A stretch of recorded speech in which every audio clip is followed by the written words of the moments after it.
I found a really interesting ELF repository.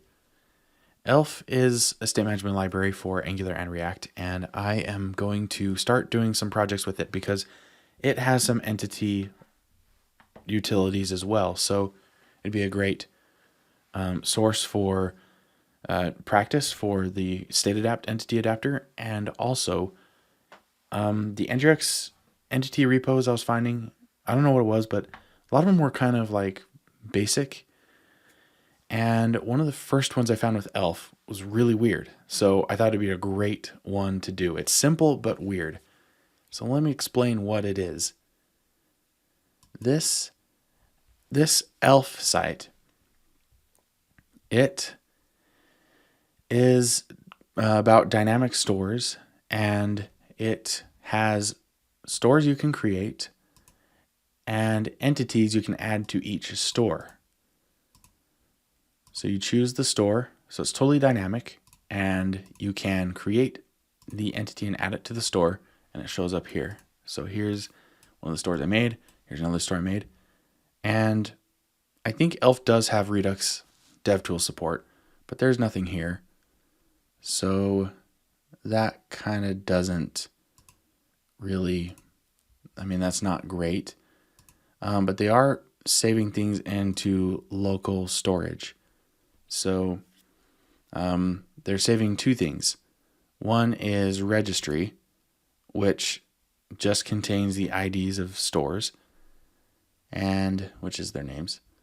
And then there is an entry for each store. So we've got something here, and then we'll have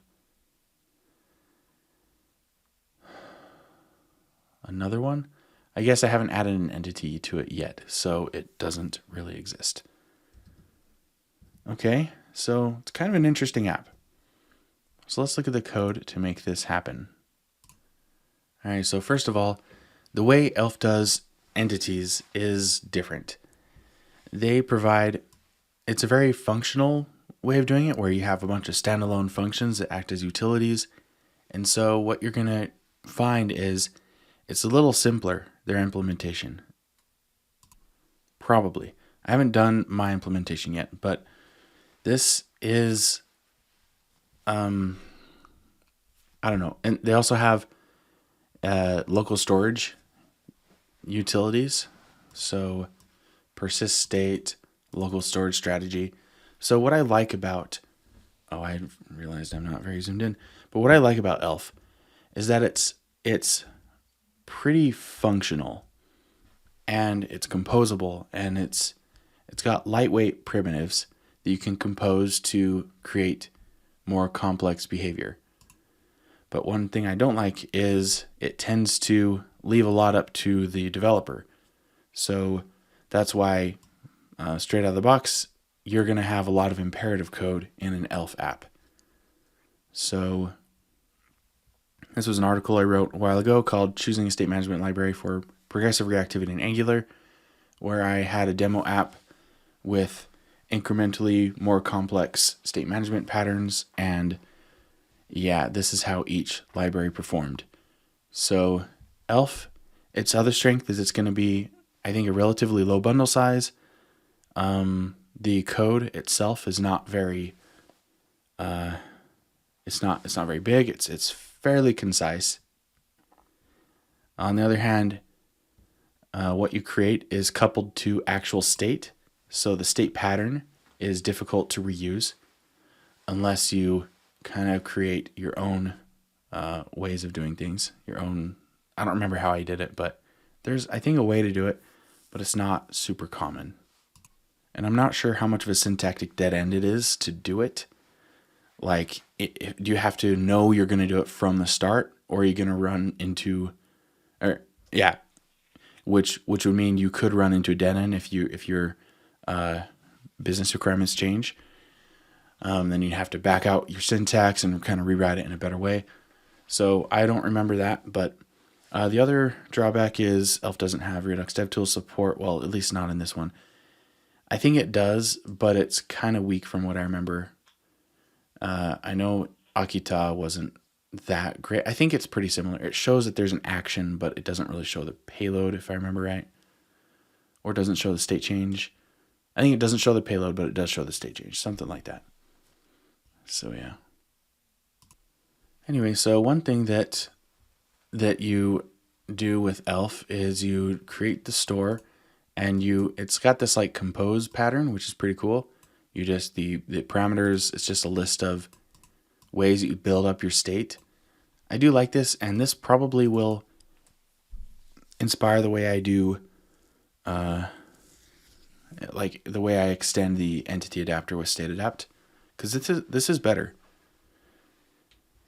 And then we have this object here that it's for convenience.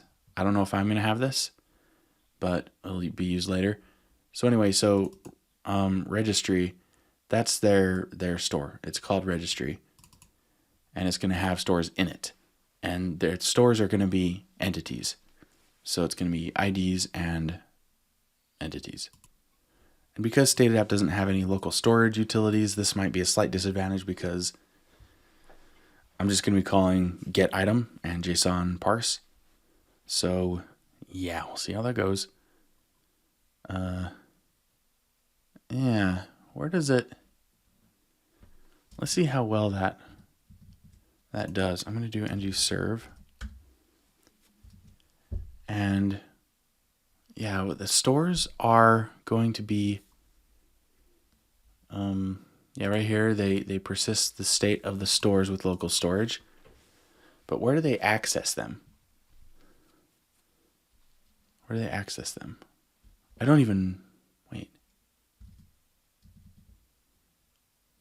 Is it using it as, no, it is actually persisting.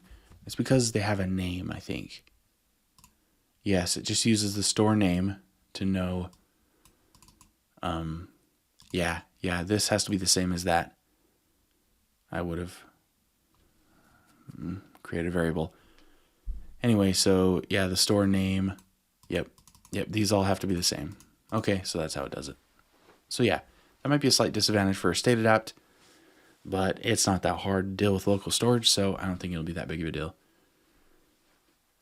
Okay, and so let's see what's actually happening here. Why is this? Where is this even used? Oh.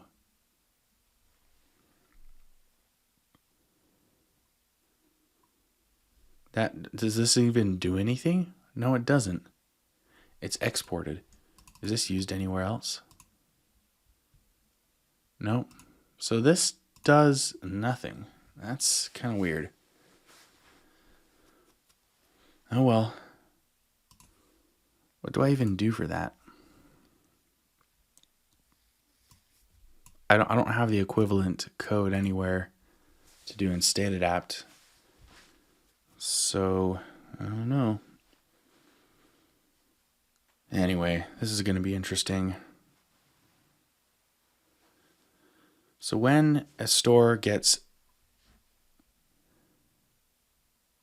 wait, how does it know what stores to look for?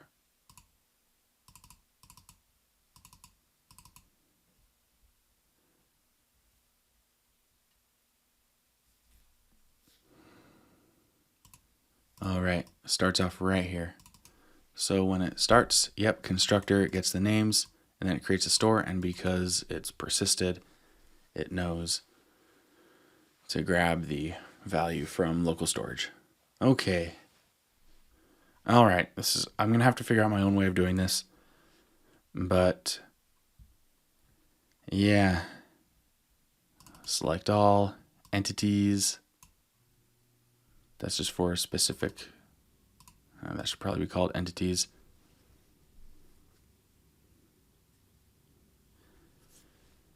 And then, and this is an observable? Oh, interesting. Huh. Okay, this isn't quite as interesting as I thought it would be, because yeah, these are totally separate state structures. I thought I was going to be having entity within entity. That would have been pretty nuts, and honestly probably not recommended. But it would have been interesting, and it can happen with StateAdapt. It's actually not that hard. But the thing is, if you have like in update 1, because you're adding an entity on the inner entity, the state change function that would be created would be add 1 1. So like adding 1 to 1, and in that way you're updating that one. So yeah, that's kind of weird. So it's good that we don't have to do that, I guess, but we could if we wanted to. But no, this is going to be a lot more basic. So is there anywhere they are accessing all the stores? Well, they gotta be somewhere. Oh, I see. So they keep it in registry, and then over in the component, they're going to be grabbing those, I assume. Oh, that's create store. Where's the home? Yeah, so over in home, man, having simple folder structure, I miss this. It's been a while. Okay, so you just grab the registry. Oh, and it's, okay, that is specific. That is probably not what it should be named. Yeah, this is all entities, so that should probably be named stores, or like all stores, something like that. Registry all would probably be good. I don't understand this, because they're selecting all entities, but then they're just grabbing the ID, so why not select all IDs? Let's see if ELF has something like that. It doesn't? Oh, select IDs. Active IDs? That's a little confusing. Huh. I guess it doesn't have an IDs selector. Maybe it's too generic. So maybe that's a minus to doing this approach, because these are like globally scoped. Like they are globally named.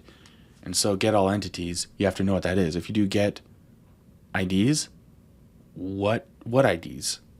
Maybe that's a limitation of this approach. Adapters are kind of in between object-oriented and functional, because it's like an object of functions, and they're all kind of gathered and relevant to each other. So now I'm wondering how they get the store. Registry get valued out. Oh, okay. So let's just look here. So we've got stores, registry. Yeah, so that's just the IDs. Oh, app row is a component. Oh, it's going to be smart because it has to access the store. Oh, I see. And then it's going to map somewhere probably. Oh, set? Whoa, what? Get and set. Interesting. That is, okay, this can probably be done a little better. Store, so select all. What is that doing? Oh, yeah, it takes the individual store. Oh, it passes in the store. Okay. Huh. Interesting. So rather than that, I'm going to have an object that contains actual stores, and then you can grab. I mean, I can do this approach with the set as well, and then so when the store changes, I just change which store I'm getting the selector from. Okay. All right. This is a weird app. I'm hoping it doesn't take too long. It shouldn't. But the behavior is really simple, so I think I can just go ahead and get started with the migration. Okay, I ran this command, save @StateAdapt / and then we need core, RxJS, and Angular. I changed the version in package.json because there's still that bug. Version 61 of StateAdapt has a version issue, so it was RxJS depends on 60 instead of 61. I found out it's an ng packager issue, and so I just turned it off because I am okay managing the dependencies on my projects, and yeah, so I am not okay with a random dependency issue coming out of nowhere. So that should be fixed now, And let's see. Yeah, so then I added it to the app module, just added this line here and that import. All right, so now we're ready to use it. So first thing I'm going to do is delete all these imports, and then everything's going to turn red. Okay, so first thing we're going to do is we're going to create our entity state. So the adapter is just going to have each thing is just going to have a property of ID. Okay, so I'm going to do const registry adapter equals createAdapter. And I mean, I think I do need to provide state. Hey, wow, that was smart. Now I need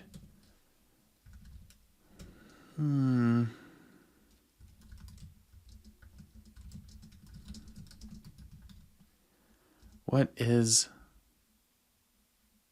it name? Hang on. How was it done with their registry? So yeah, entities and the ID. So it is just ID. So it doesn't need an ID selector. It's just going to be empty.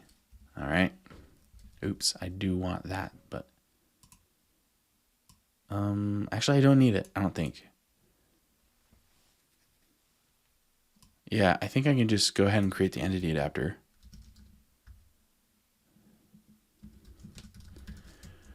Which still is not being auto imported because it's like a sub.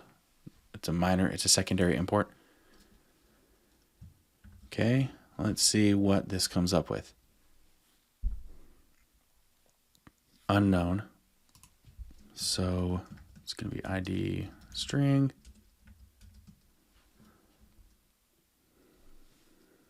Okay, I think that's good enough. All right, so that's the registry adapter. Let's see what it has on it. Oh, it's a function because this actually needs 2 function calls because of, does it require an adapter? Right, it does. So that's a little unfortunate.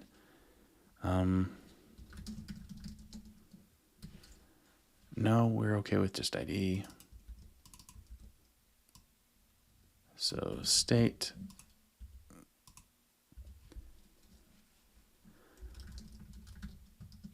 Yeah, maybe this can work. Yeah, okay. So I should modify this to work with just a regular, like to not require an adapter, because then it can just set a default and you don't have to do this extra boilerplate. Okay, so the issue here is I need to import the correct function here. It's just a regular adapter. Okay. Yeah, that would be nice to do a default because I'm calling this internally anyway. So yeah, okay. Registry adapter. All right, so now let's see what this has in it. So we got all the stuff you want. What about selectors all? It should be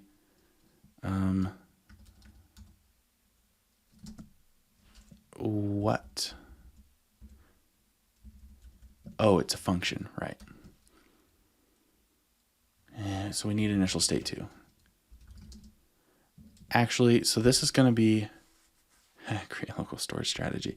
This is going to be we're going to grab it from local storage, but for now, I'm going to ignore local storage, I think. Actually, let me think about that. I'm going to read from local storage, but I'm not going to write to it. Okay, and so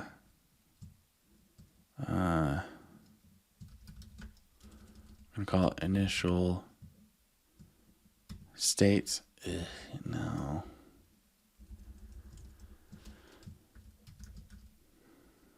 Parse local storage dot get item registry. Okay. Okay. So there's initial state. There's our adapter. Okay. Okay. So anyway, so all that was just to pass this in, so we could make sure that it has what? Why doesn't this have? Yeah. State. Okay. So this is actually store.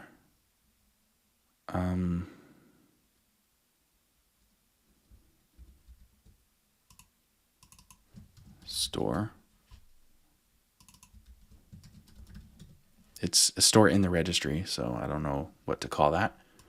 But anyway, so yeah, so when you select all of them, you're going to get an array of stores, which should just have an ID thing. So, right? Yeah, okay. That was weird. There. And that will be a string. So why wasn't... Oh, because selector is an object. So, okay, whatever. Why is got a bunch of nevers in there? I don't know. This is typed correctly, so I think we're good.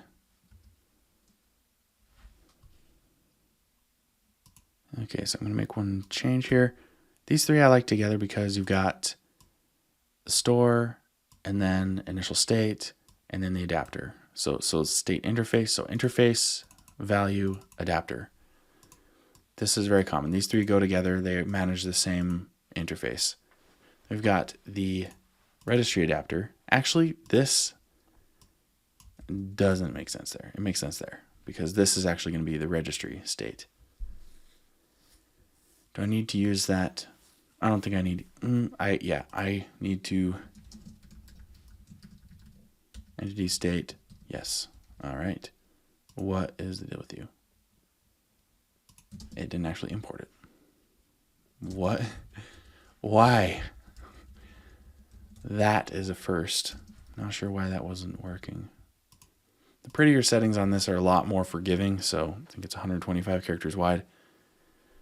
So that'll be interesting. But anyway, so that's initial state. Okay. Yeah.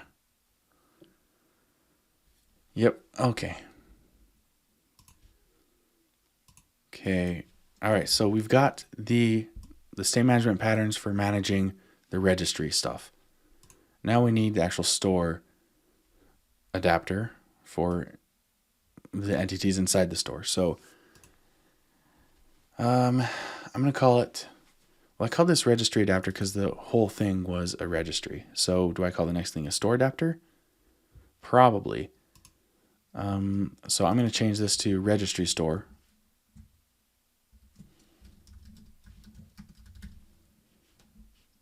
And this should probably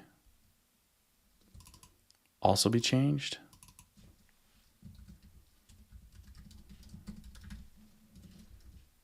Look at that. Look how wide that is. Let's see.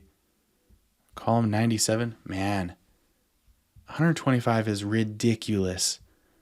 100 is just fine.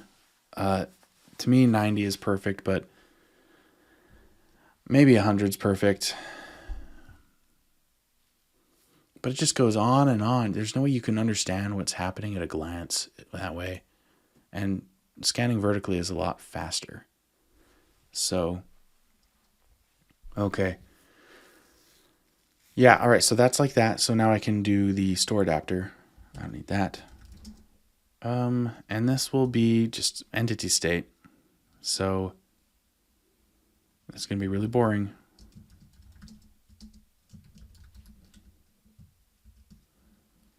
And what do the, let's see, what entities have here? Let's just say, I think they have ID and name. No, we got, where is it? Something where, yeah, here. Yeah, so it's got ID and title. Okay, that is really interesting. So we got ID and title.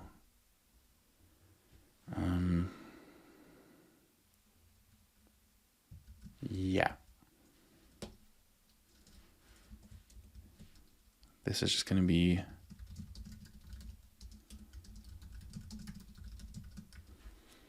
boring. Okay, so we got store and registry store. It makes sense. And now we need the entity adapter. Actually, this will be, I'm going to call this entity because that's what they call these things, entities. We're just putting entities inside entities. Okay, well, entities inside stores. Yeah, this is a very abstract feature. So the naming might be confusing, but that is not my fault. Okay, so store adapter is going to be create entity adapter. Oh, I can just pass an object in. Very cool. So I actually don't even need this one. That's good to know. Yeah, let's just try that out. See how it goes.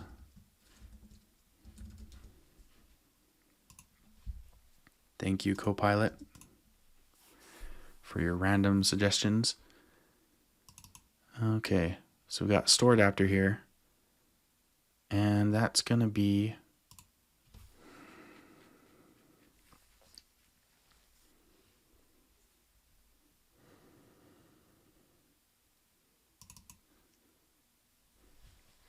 for each individual store. I don't need anything else. Okay, I need to get initial state for all these things. So we've got initial state for here, for this one. We need to take each store. So let's see. We want the list of IDs. Registry adapter. Selectors. Oh yeah. IDs. Initial state. Perfect. Okay. So there we go. So now we get initial store state. Are we using it? Yeah, just one place. So we'll go initial registry state. Now we're pushing the boundaries here. Still not going to do a new line. All right.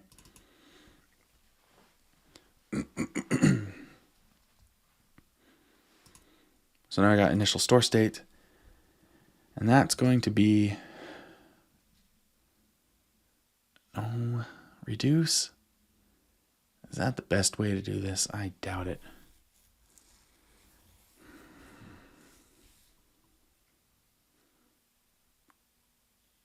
They do for each, and then they create a store.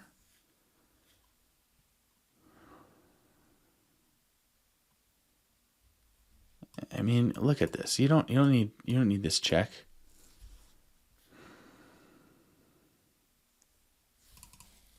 Okay, store names.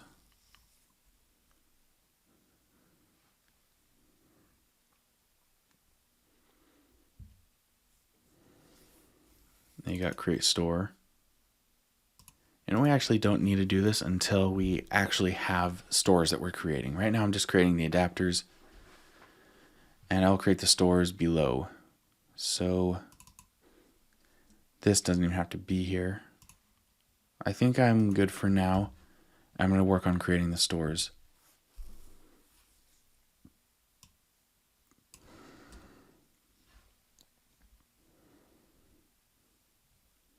So how we're going to do the stores? Well,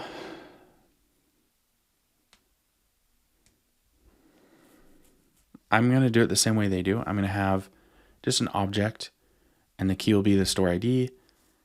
And so this will actually be pretty similar to how they do it.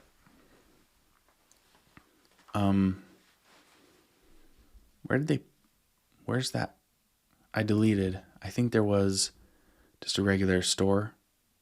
Yeah, right there, stores. So I'm going to do the same thing.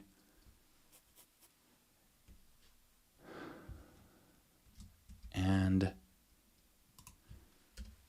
what I'm going to actually do is something kind of different here. I'm going to have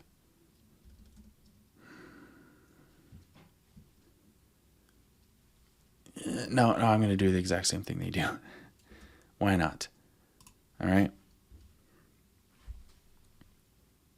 Okay, so I'm going to call this store IDs. Okay, so first I'm going to make registry equals adapt. Okay, Redux DevTools, initial state, initial registry state. So that's where this can be used. And I'm going to actually do this dot and define it in line.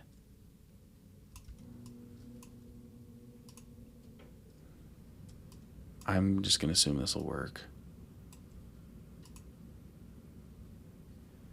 Those are related, so I'll just put them together. Now you've got that. And now we want the adapter, registry adapter. And I don't think we're going to be fitting in any sources, but we can add that later. Okay. So now that we have that, our store IDs are going to be this dot registry dot IDs. That wasn't hard. Okay. All right, so that's that. Now an initial, so constructor, this doesn't need to be in a constructor, it can just be inline in a property. So we're just going to do stores here. Okay. So, wait, registry, no $sign on that. That's not an observable. That is a store.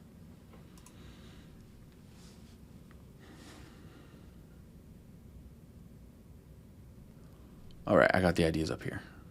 So we're good here. Let me just go down here. This will be initial store IDs. It's not observable, so I think you can kind of assume. Then it's going to be initial state. So we got store IDs. Now we can initialize our stores. Okay. I'm not going to put that there. I'm going to do stores equals there. This is why they did it in a constructor. So we got get store names.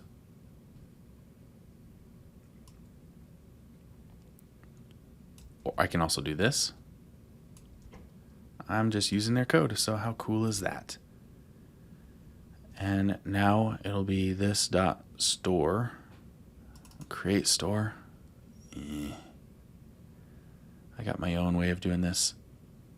Okay, so instead of create store, it'll be this dot store, no, stores name equals, hey, wow, look at that. Whoa, Copilot, oh my goodness, that is really, really impressive. I mean, it's seeing that I got initial state there. Oh man, it went from being really dumb to really smart just because it had one example. That is so cool. All right, but do you see how this happened? We just initialized each store. Right here in line, we got the initial state from storage. That was it. So actually, I'm going to make this its own line.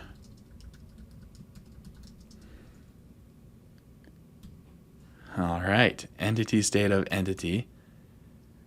I think, and that's probably even better than this.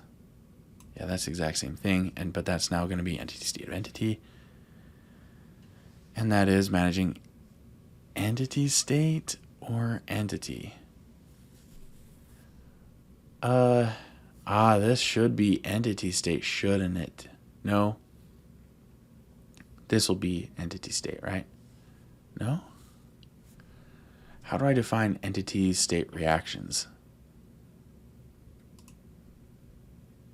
Entity state reactions. You pass in the individual entity, and it's going to compose it of state. So state is different from entity. Okay.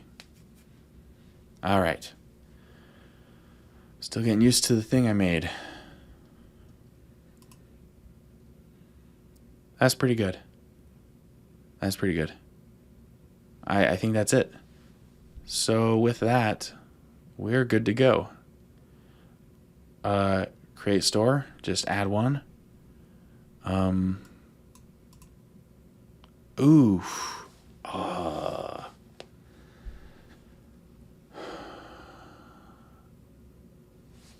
That is a problem. This should be an observable. No. Wait a sec. So I haven't had good experience creating stores inside observables. So yeah, because the switch map, it causes the subscription to go away for a bit. And then it clears out the state from the store. And it'll create a new store state. And yeah, it's chaotic. So let me see let me think about how to do this. To do this reactively, yeah, it feels like you do need to do it like this. Because it's a store that initializes depending on whether you've added it. So let me see where they call this. Create store in a component.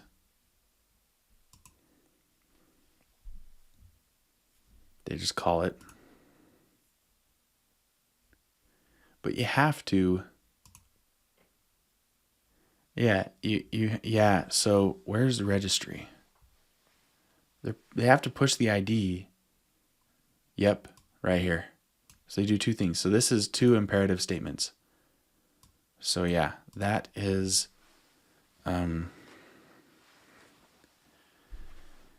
that isn't reactive. Should I be ambitious and try to be fully reactive? Or I kind of think I want to be.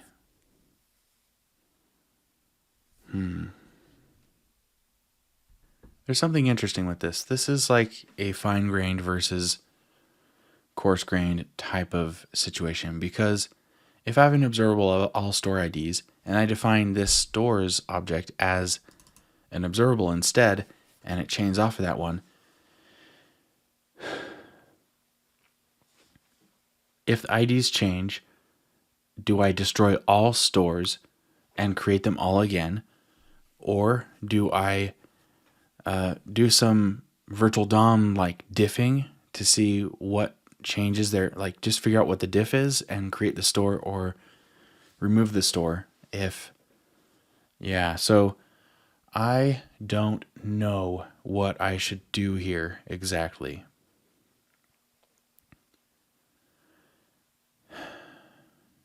Yeah, I don't know. Do they implement removing stores? Yeah, they do. How do they do that? Well, obviously, they're just going to remove it from both things. Well, what? Oh, delete from store. I don't think you can delete a store, though. Yeah, you can't delete a store. If you could delete a store, they'd have to update multiple things. So, delete store. Yeah, kind of like this.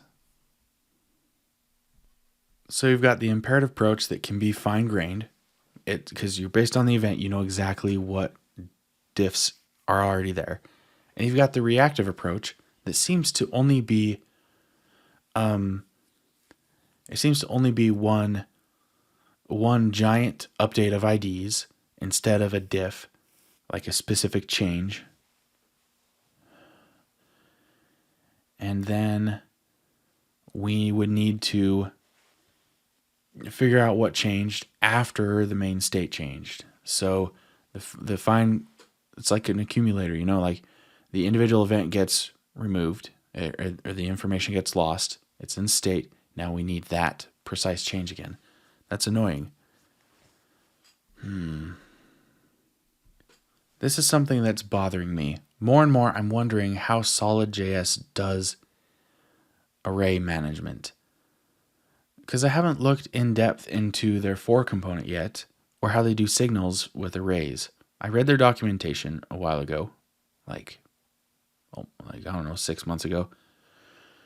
And it was cool to see how they do stores and nested signal type things. And they have like, yeah, it's blurry in my mind because it's been a while since I've looked at that.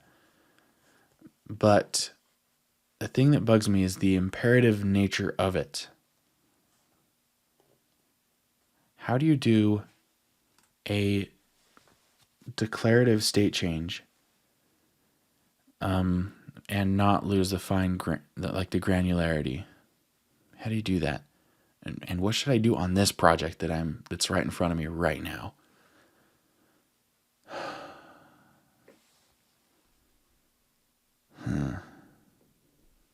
One idea I had was to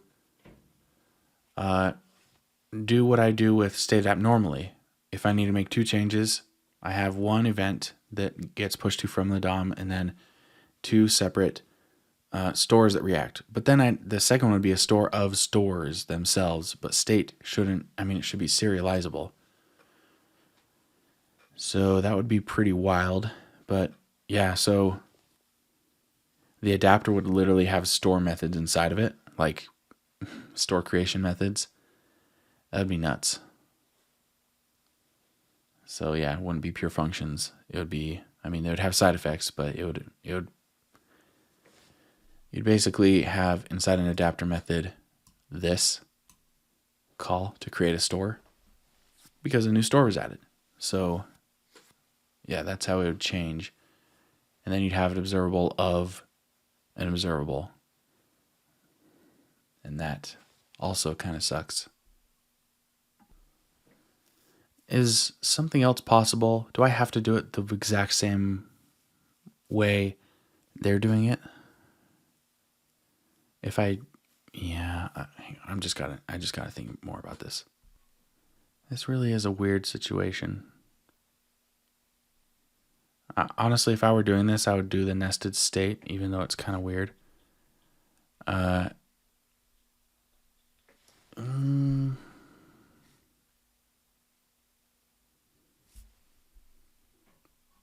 think I just thought of how to do this.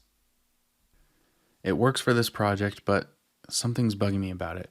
But basically, the idea would be to use an ng4 with a track by, and the track by is what does it. That's what converts back to events, or at least anyway. So when the child component gets created inside the ng4, it can have.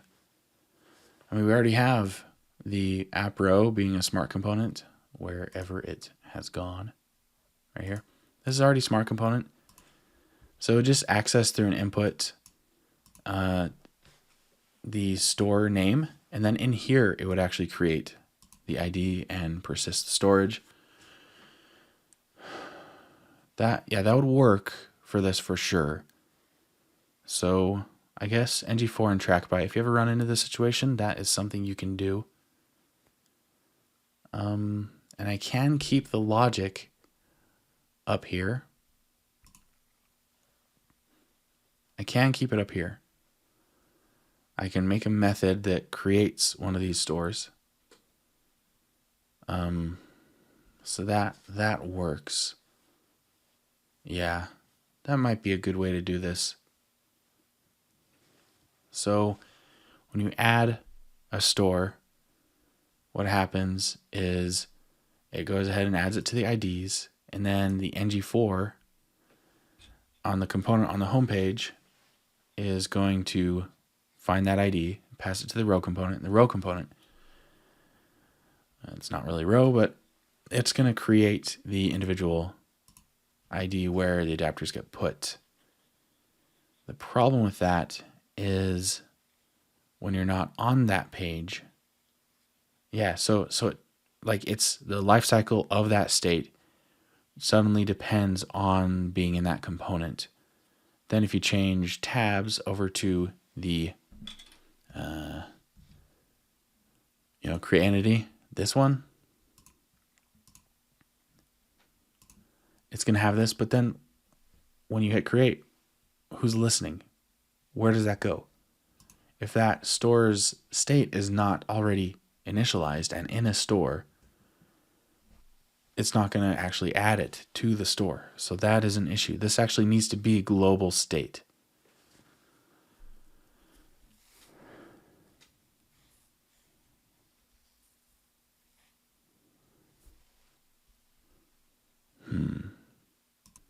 Here's an annoying thing. This diffing thing has to be done twice, because with StateAdapt, these things don't just sit in a global store forever. We actually need to subscribe to each store and not just create it. We need to subscribe to it so that its state actually gets instantiated and put in the store. So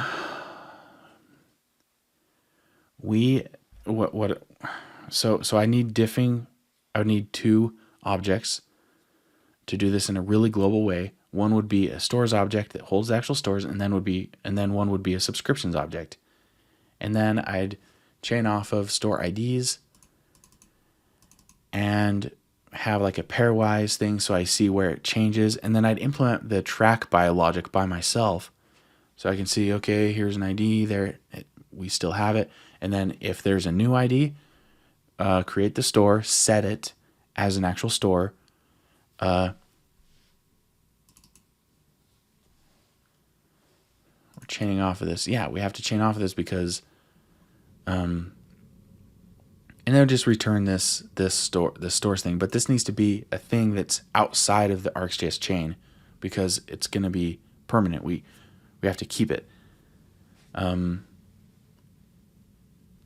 Yeah, otherwise we're going to be mapping to a new object every time, and we can't check what stores existed before. Pairwise, I don't want to be creating a new object every time. So either way, I'm going to keep a stores object and a subscriptions object. And then, so the local storage thing, it's going to be inside of subscribe, and then set item. Whenever the state changes, that runs. So that side effect, that would also need to be. So it wouldn't be subscriptions. It would be more like, it'd be. Hey, that's actually not bad. Yeah. So local storage subscriptions. So then that diffing thing, every time a thing is added, we create the store like this, and then we subscribe to it and do local storage set item and set that reference in here so that when something gets removed, we can talk to this, cancel it, and then delete it from this too. So do we want to do all of that logic? I think if this is global anyway, why not use track by?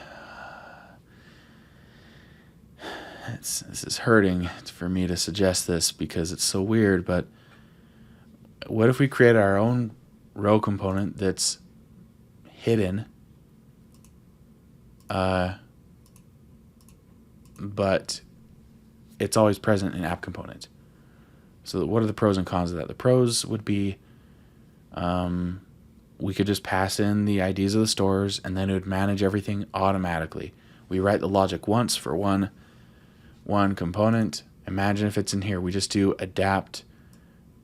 We just go do the one call because this was initialized, so now we create the store. It gets subscribed to in the component HTML, and our local storage setting thing, it's just automatic. So that could work. So basically you could see it as really just a local storage component. And you know what? That reminds me of something.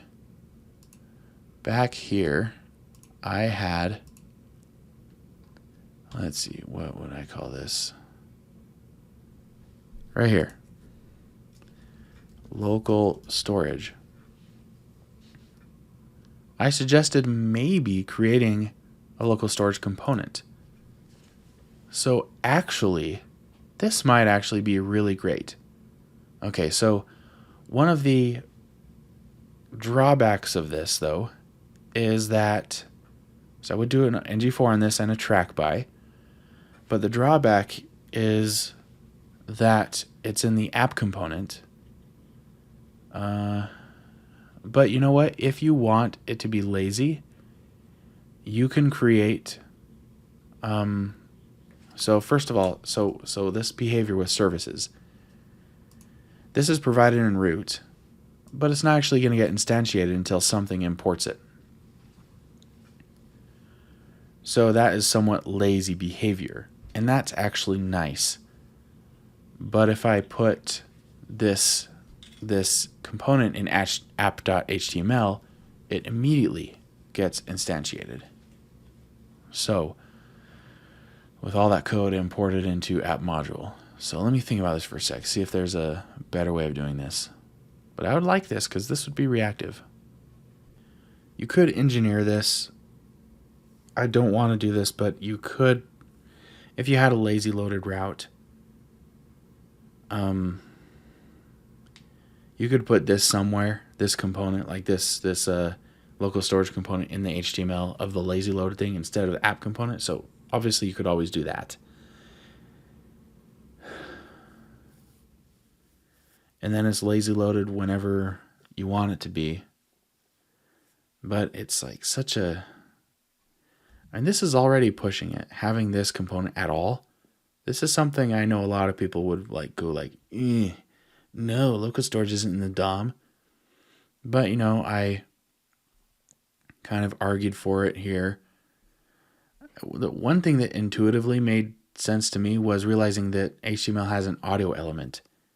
So it's outputting to your speakers, not the DOM, and it's still an element. So local storage is local to your computer, so if it's outputting to your speakers and your screen, why not your local memory? So that is one argument for this. It's just, it seems a little annoying to debug because you would never expect it here. But you don't expect local storage to be anywhere, really. All you know is it gets called with local storage.setItem. And then you might have it wrapped in a local storage service somewhere. But then if you import that from a library, it's the same thing as importing from here. So if I had a component in this local repository for this, that would actually be fine because they'd find that and they'd be like, okay, where are we using that? So local storage is annoying to find where it's being set no matter what. And if you even look at this one, this is the way it was implemented before. You just had to know how it worked. So you read the documentation. So StateAdapt provided this component. You just have to know how it works, I guess. So, yeah. But, you know, I could just do this in an imperative way. The only problem is I have an extra bit of logic than they had because of how I'm setting local storage. So they had extra behavior that honestly, I didn't totally understand at first.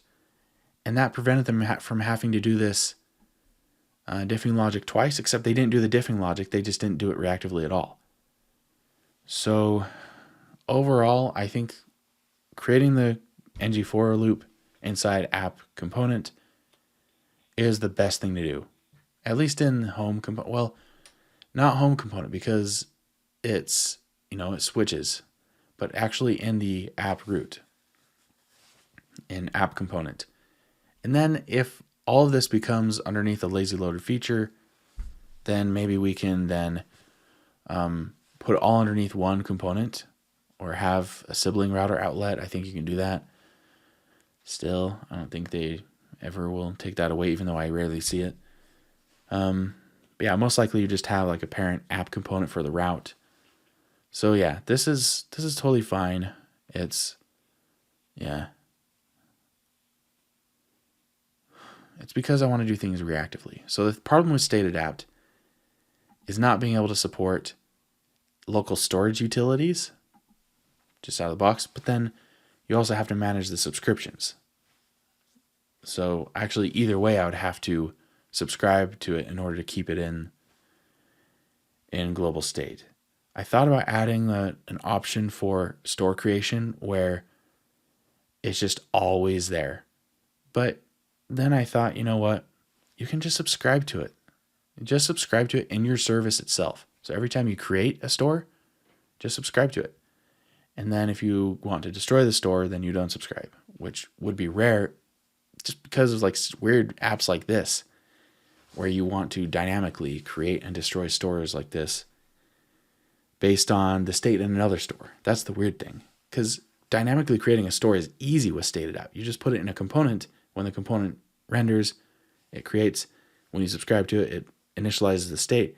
When you unsubscribe with the async pipe and the component destroys, it's all gone.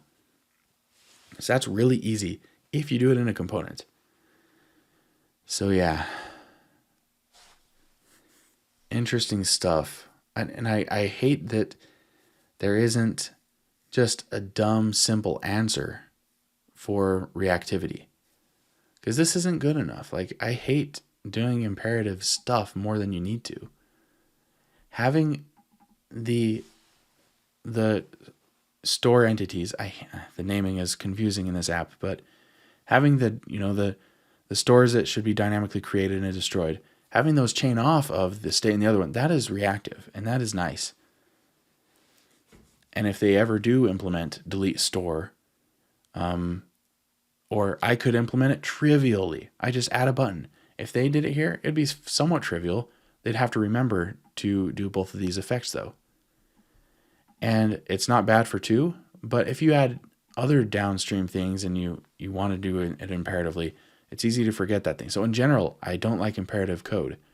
It looks harmless when it's small, but everything grows and gets more complex. So I want to do this reactively. And it seems like the best way to do it is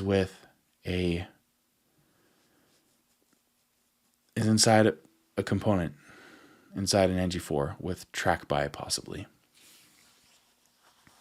Yeah. If it's going to be reactive, which I want it to be, and I don't want to write diffing logic, and I'm not that opposed to setting local storage in the template, this would be the way to do it. So if I make this component, I can go ahead and do the same thing for the registry store as well. How do I feel about that? Hey, I'm all for it. I don't know if other people are for this, but how often are you going to have a really dynamic app like this?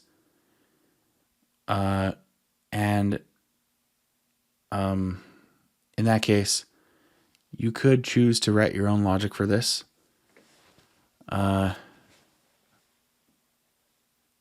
But yeah, so either way with StateAdapt, you'll have, I think, a memory leak if I tried to do that option where you can subscribe, or you can tell it to internally subscribe to the store you just created. And so if you delete it from this object here, it wouldn't clean that subscription and the state would still be in the global store. So yeah, I don't even think that's really an option for StateAdapt. I could be wrong, but it doesn't seem like it. So I think it's going to turn out to be fairly simple once I implement this. So I'm going to go ahead and implement this. And so that local storage component, I'm going to go ahead and put it in StateAdapt as well under the Angular library. Because and then maybe I won't count it in this tally of code, like it in the comparison. So I got an Angular router library, but I have a regular Angular library. I don't think I have any components in here yet, but I can. And so I will put a local storage Angular component that you can, it's just a declarative utility. And that's what StateAdapt is all about. Reusing state management logic and reactive code. So why not? All right. So I'm going to do that, and then I'm going to commit that file first here, and then I won't count it as part of the end line difference because it's going to be in a StateAdapt release soon. So yeah. All right, I've changed my mind for a couple of reasons. First reason is you might have might have the same service or feature injected into two sibling routes that can't be children of the same parent route. Okay, so if you switch between them, you don't want it to be destroyed and then recreated, even though in this case we're using local storage and it would immediately pop back up as if nothing happened. That's unnecessary computation, and some apps use servers instead of local storage. So I don't like that. I don't like forcing this kind of dynamic store management based on other state. I don't like forcing that to be done inside components. I still think the local storage component is a good idea, probably. But it'd be even cooler if I had it have an output method or output for messages. So you pass in the key and it outputs when a message is sent on, for that key. I think you can do that with local storage. I don't care. I think so. Yeah. On item set, something like that. I think there's a different API for that kind of thing for sharing state between tabs, but anyway, irrelevant. So the other problem was I forgot that actually store creation needs to be managed inside a component as well, not just local storage setting. So I would have needed to create a row component for creating stores as well. It's so convenient to do it inside a component, but I really don't like this limitation. And I thought about this. In reactive systems, you just do have to do diffing logic, because I was thinking about how I would do this in the component for local storage maybe. And we wouldn't destroy anything. So I wouldn't have to do the diffing logic actually inside ng on changes. So never mind. That's not actually an issue. But I think it'd be good to have a kind of RxJS operator that allowed you to perform side effects on array differences. That would be really, really nice. So not only, so you could create a new observable. It's like switch map for each element of an array. So that's that's one possibility. So you would identify when new elements are created inside the array and call a function that would return an observable for that element. So it's switch map for each individual one. And you don't have to do diffs if you are a consumer of this operator. So that's what I'm thinking about right now. I would like to create that utility. I've wanted it in the past. One was for Firebase because you have a dynamic list of IDs and then you want to open WebSocket for each ID, listen to each ID. This was like 6 years ago, so Firebase may have changed, but anyway, this type of thing is somewhat common, and I would like to create a flexible version of this. So, yeah. It's not switch map on the outside.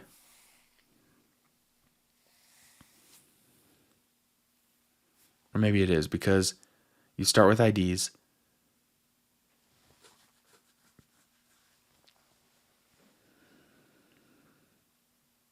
Well, whatever it is, it should allow you to perform side effects. Anyway, I need to think about a bit about this, and it's getting late, so I'm going to kind of stop this recording and add on another one.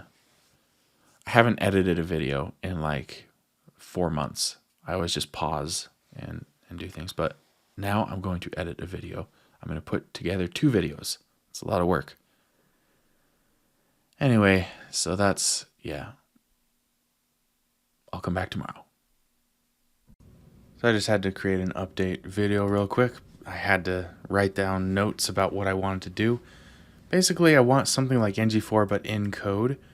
And so this is like a component. It's got init and destroy. And Copilot just wrote all of this. All I did was write this function, manage life cycles, and it takes an observable of IDs. And then for each ID that gets created, I didn't even think about doing this, but yes, this is necessary. And then yeah, we're going to return a store. And there's another thing I want to do here, but I can think about that later. Anyway, so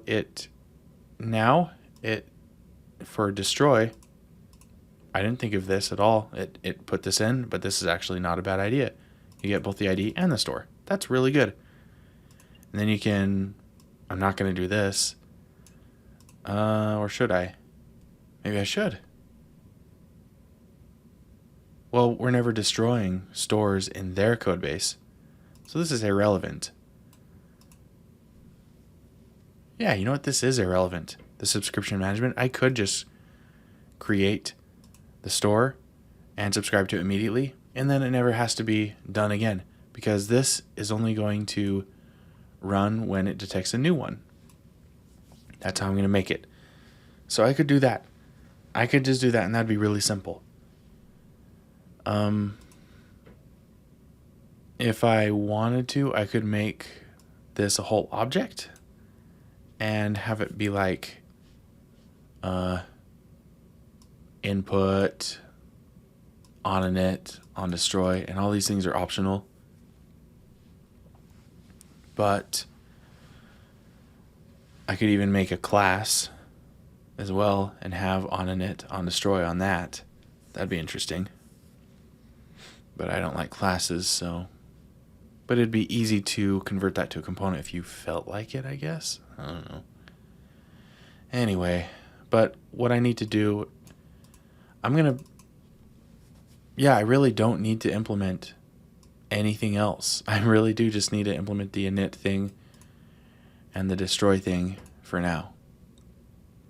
So this could be called create and destroy.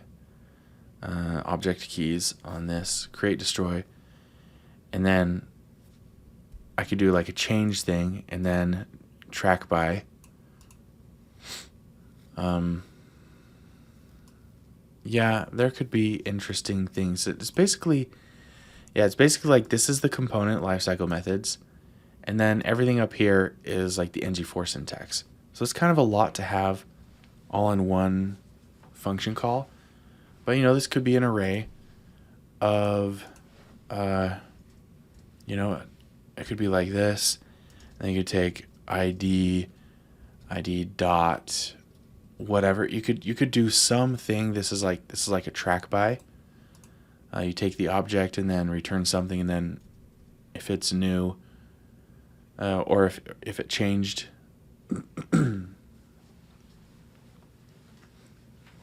If it's the same, but the overall value is different, that means there's a change, and so you can have a change lifecycle that runs. So, init, destroy, change, just do that order. I don't know, but this actually makes sense to do. I love this a lot. I want there to be something like this for RxJS. I'm not sure one exists, but it involves side effects and weird things, but it checks each thing in the array, and it'll have a list of new IDs, a list of IDs that were gone. It'll run this for each new one, this for each one that leaves. And I assume I'll run the one destroy first and then create for the new ones. Yeah. But I can start with a simple implementation. Just do this. Init, destroy, make destroy optional since I want it optional here. And if I'm doing a comparison with lines of code, I might as well.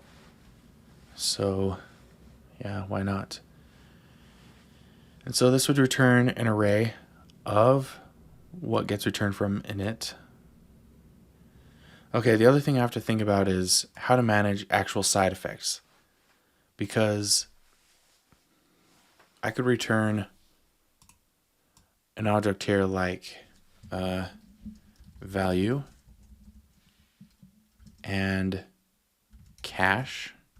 Oh, destroy with interesting. So this has its own, yeah, I thought about that. Yeah, I wouldn't create a cache. Well, yes. So what I will do anyway, so before I do this syntax, I'm going to move this over here.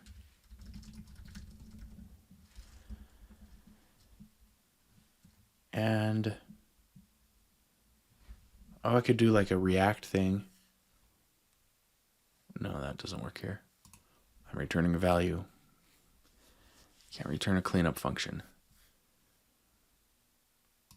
Do I want to mess with tuples?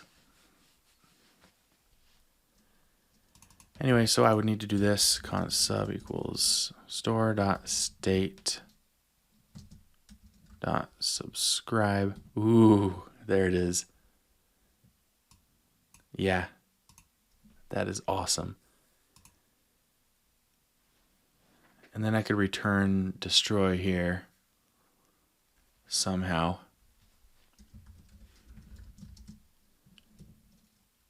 Good. Subscription?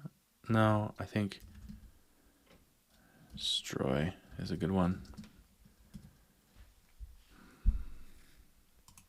Yeah. Yeah, we could do remove item, which we would do if I wanted to really be good about this. So guess, nope. Didn't do it. So yeah, this would be what you could do. Do I want to do it like this? Returning a function is a lot more flexible because this is your cache. It's your scope, and so you don't have to actually mess with the frickin' object. You can just have each independently managed with a function. So, and it's always going to be like this. So what you could do is just do a tuple. Why not?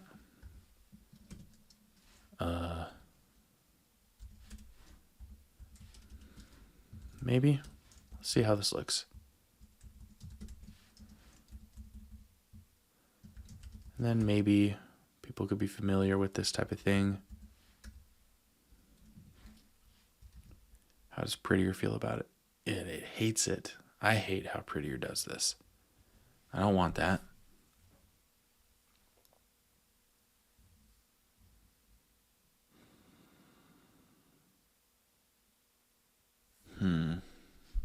I mean, it's the same thing except without the keys.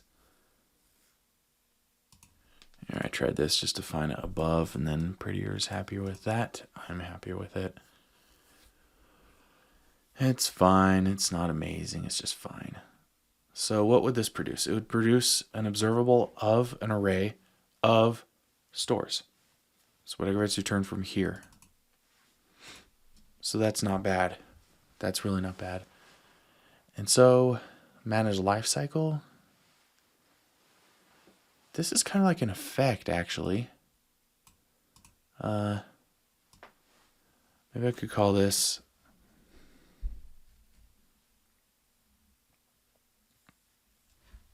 let me think.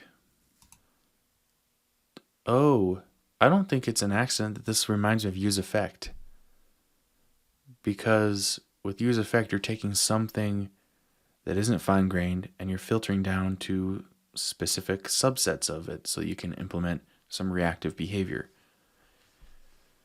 So if I did like a track by type thing and things did change, if something changed, instead of like an onChanges hook, what if I actually call destroy and init all over again? Kind of like useEffect would.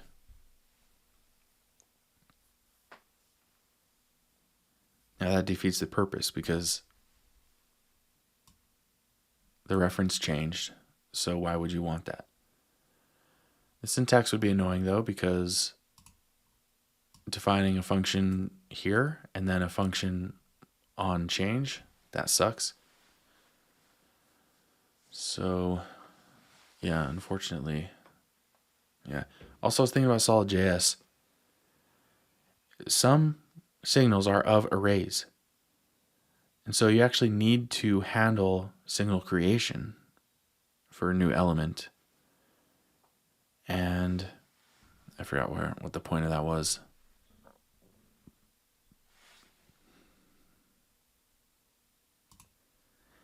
It has to loop through the array to find things that are the same, I think.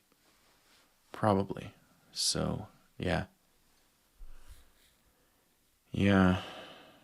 All right, so I could do this for both arrays and objects. Honestly, I would rather this be... Well, I like it to be an array in this case because stores will be an array then. And then it can be used in ng4.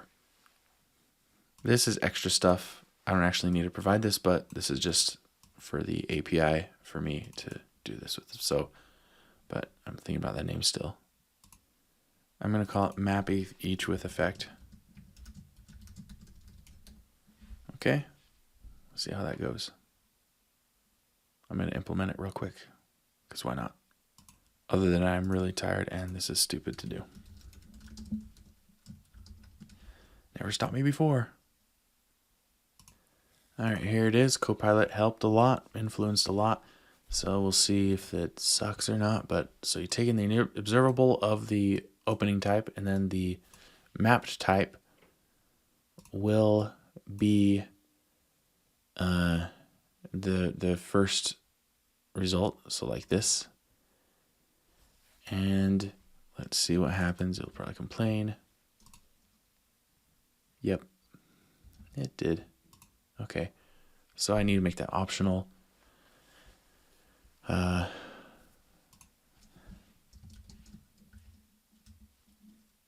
it's got to be an array. Okay. And that might not even be here. So, okay, I need to update this some more. Okay, that's actually a little dangerous because this map here could take either that or that, but this was assuming it was always going to have that destroy function. So I had to add this. It didn't warn me. I had to add that. So anyway, so it takes the input, does pairwise. So I have previous list of IDs or values, whatever, next list of IDs. For the previous ones, we're going to destroy first. So if these are not in the next IDs, they need to be destroyed. So you get the cache from the or you get the value from the cache, call it a destroy function, and then delete from the cache. So we're done. That one's gone. And otherwise, all the ones that are next are current, and they need to be returned one way or another. Either they're new, or they are old, and we just return the value from the cache. We don't call the function again to create it. So yeah, this is actually really straightforward. So yeah, and I'm sure it'll work the exact same way I hope. So yeah, I'm gonna do it like this. It's fine. I mean, tuples, maybe I overuse them, but I actually really like tuples. It's just, I can't think of another way to do this because this is going to return that. This gets called when it's new. So right here. And then you return the value from the first. So this doesn't seem, yeah, I mean, the name is clear what it does. Map each with effect, because it's not just an RxJS map operator. Yeah. So the result should not be is the result an observable? It is. Maybe this should be an operator then.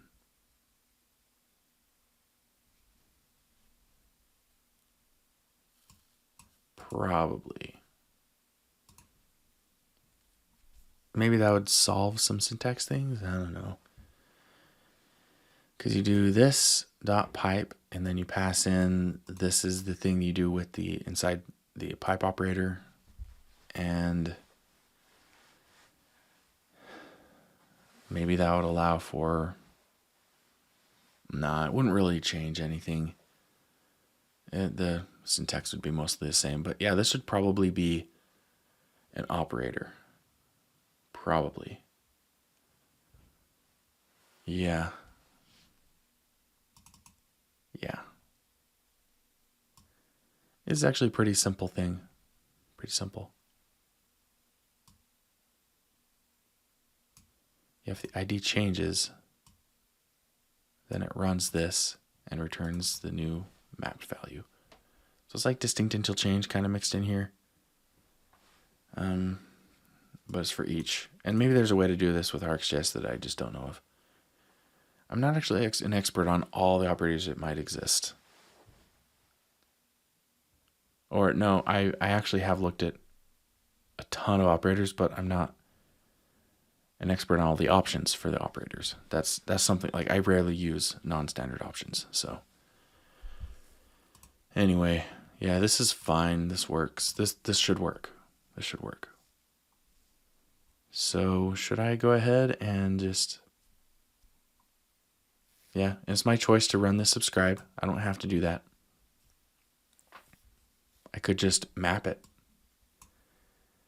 And, well, actually, I only want this to run for IDs that haven't been passed in before.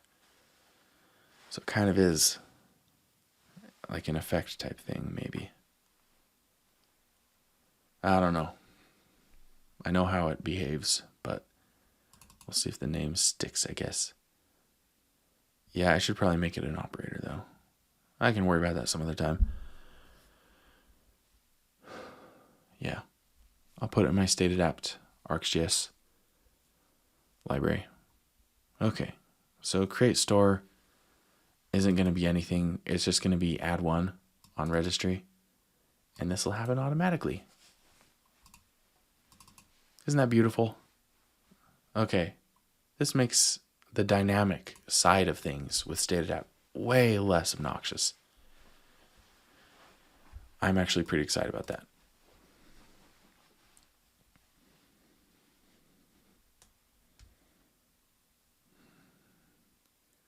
Yeah, and the state is subscribed to. So it's it's not gonna have any weird issues with switch map. There is a subscriber all the time here. If I switch map here and new store IDs come out, then new stores will come out of this. Well, no, it will be an array, and some of the stores will be the exact same references as before. And so if I'm doing an ng4, and then inside the ng4 doing an async pipe, then, and a track by, then it actually will not destroy or unsubscribe with async pipe. It better not. Yeah, especially if it's like an inner element. I'm confident of that. I think it would keep the parent element too. It'd run the track by first. So this should be fine. Even if I wasn't subscribing, but with subscription, it definitely is fine. Anyway, I have everything I need to be successful with this, so this will work. Okay, so that is going to be different. Create store is going to be different. Delete from store. Delete from store. Delete from store. Uh-oh. I bet this is called inside. So where are the stores? Where's the for loop? ng4. So actually we got store here. Where's delete? Where's this called? That would be fun. So delete from store. So this is actually take the store and delete an entity from it. So inside the row component. And our input, we just have a store as the input. So directly on the store, we can call here. Yeah, so, this is interesting. This is going to be typed. Now this should be an output. I can do this in an output. Yeah, I'm going to do this in an output. So the store, man.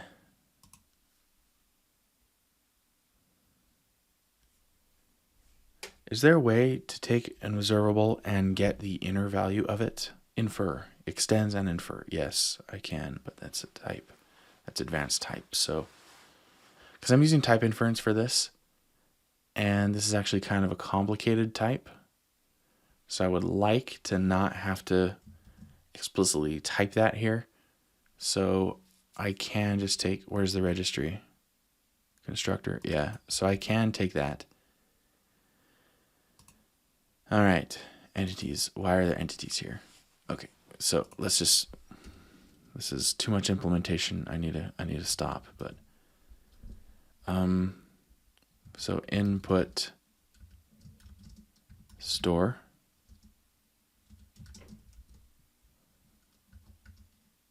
stores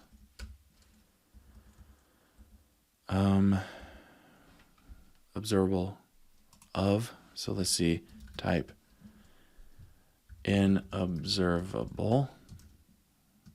Hey, there we, wow, that's incredible. So we need to take, there, look at that, it got it. That is neat. That is so cool. What is your deal? Oh, duplicate identifier. That makes sense. And entities, we're selecting all, so that shouldn't be called entities. Crashed 5 times. Doesn't deal with bugs, does it?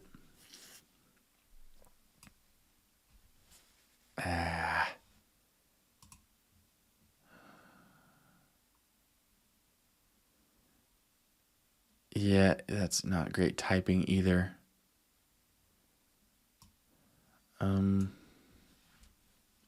So entities are just select all, so really?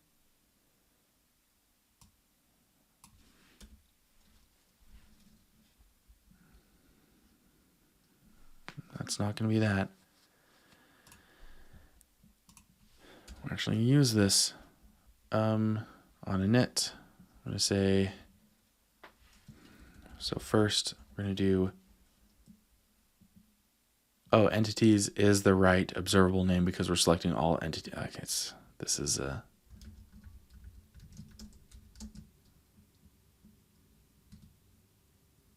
what does that do? 1? Why 1? No, that doesn't make sense. Stores, so in observable, so we got stores.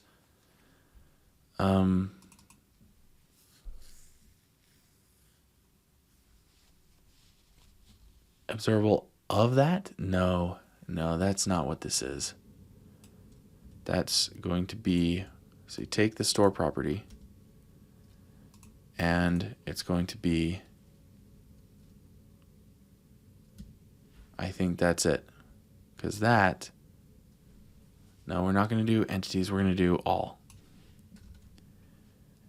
Because that is type entity array. This is advanced types here. Okay, and so now here we're going to do this dot.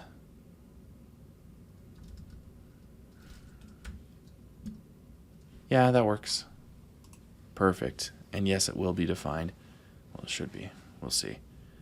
Delete entity.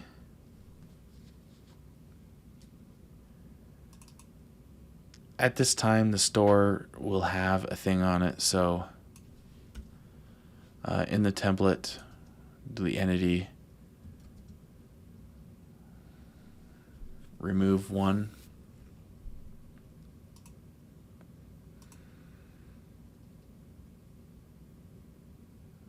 Yeah, this isn't helping. So store dot remove 1. That is a state change from the entity adapter. And this should work now. Oh, apparently I don't need that.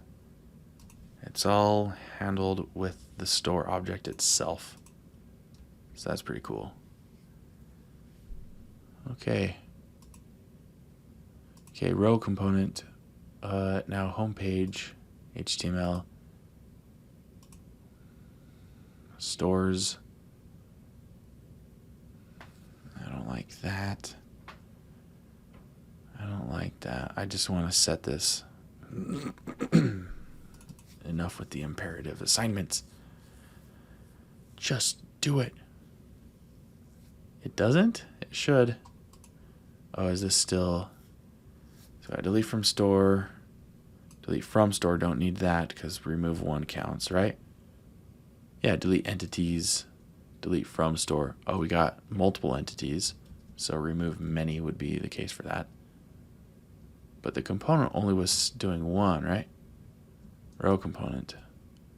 Yeah, it was only doing one. So delete from store. What was that called? Delete from store. Any? That is concerning. I don't know how the type is going to work. Too many any's in this. Get store names. I don't need that. I don't think.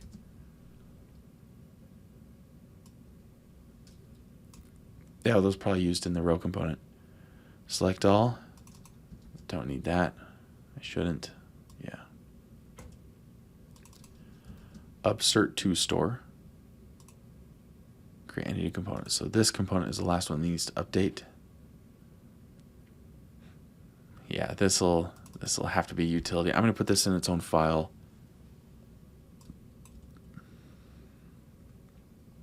And commit it separately. Okay, upsert to store. That's easy. I can just upsert one on store. So, well, let's see what we have to do in the last component. Let's fix this first. So stores is going to be passed in the ng4. So we can just do equals, not registry, stores. Okay, so that's no longer necessary. And makes sense that elf would be done. And on it. Okay, that looks pretty okay. Now this is the interesting one. We don't have this anymore.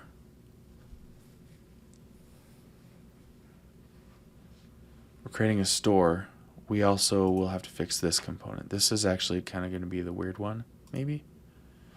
Anyway, I can fix this right now. I'm going to keep this because they didn't need it, so if I don't need it, I'll just keep it.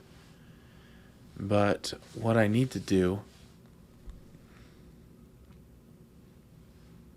this is create store. Create entity. It's going to have similar stuff. Dang, a lot of similar stuff. So how can it react? The name.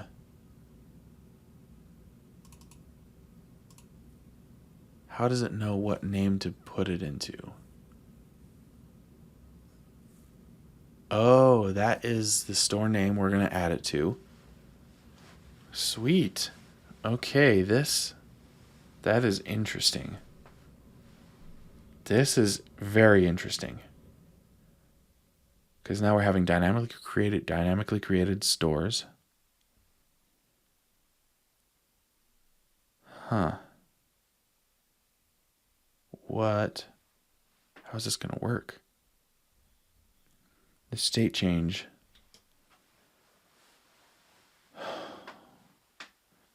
What? How do I know which one to add it to? Okay, so this is a fun pattern. I kind of want to end though. Yeah, I'm going to end for today again. And come back tomorrow. And finish this up. I should remember these things.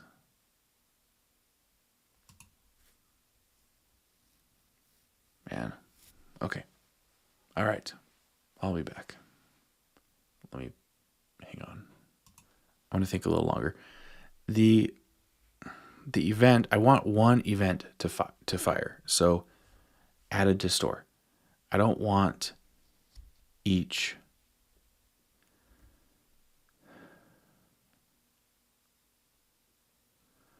Well, I guess it's okay for each store to have its own observable because the type will be the same. So in Redux DevTools, you're not going to be able to tell the difference. But when I initialize the state here, what I'm actually do is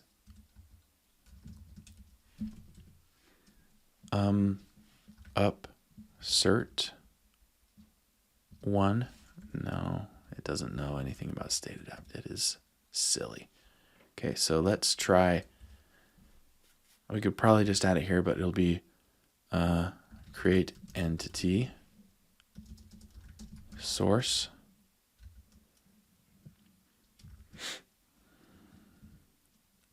Nice, but it won't be this. It'll be string and entity, and we'll have that as the string, the action type. So that's the store name, and then that's the actual entity. So it's actually this one. Yeah, entity is gonna have title and ID, right? Yep. So title and ID. Okay, so upsert one is gonna take in an entity. So we're already good. Uh-oh, what's the problem here? Oh, right. Here is where we take this ID and we're actually creating a new source here. So actually we're just filtering. So actually I'm going to make this a subject. And then I'm going to do toSource later on. And so this individual store is going to get its own source. Once this stops being referred to and the subscription's over, so there's no cleanup that I have to do here.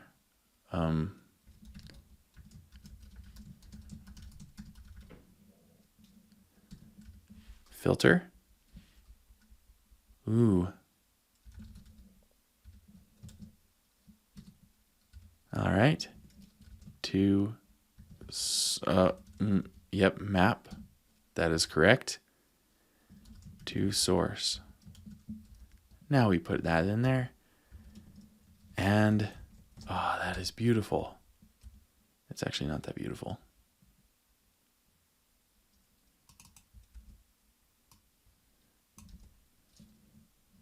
Why didn't it import it?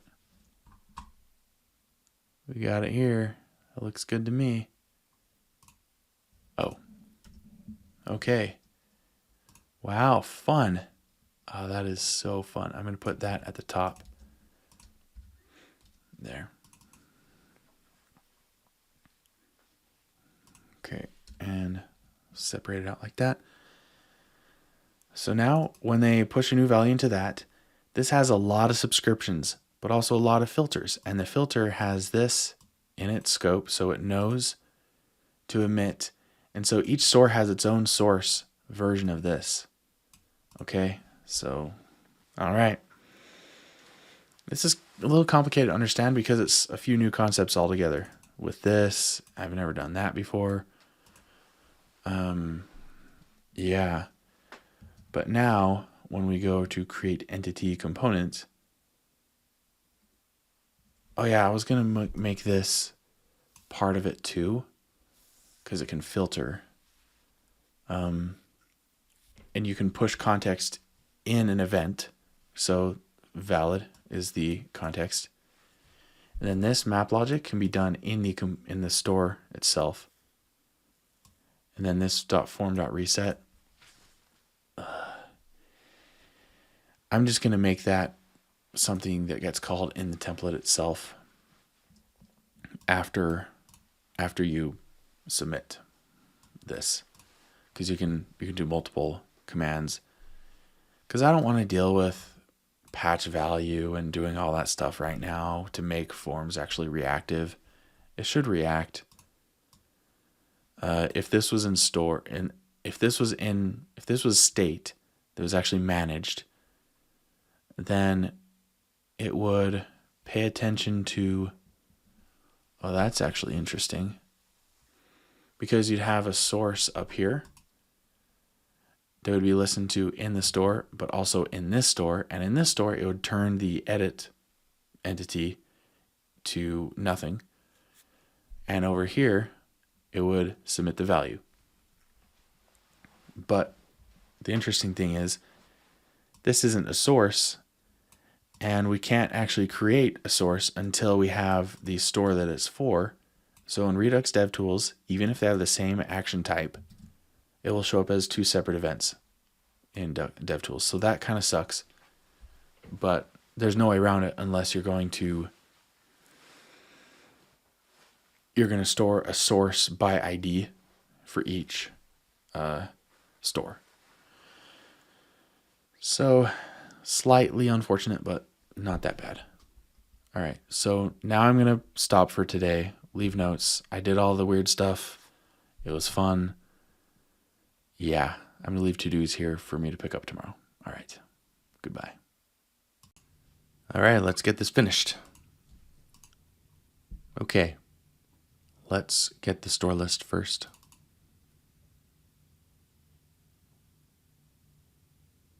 Yeah, okay. Yep, I'm going to do the same thing I did it yesterday. So get rid of this and just set it.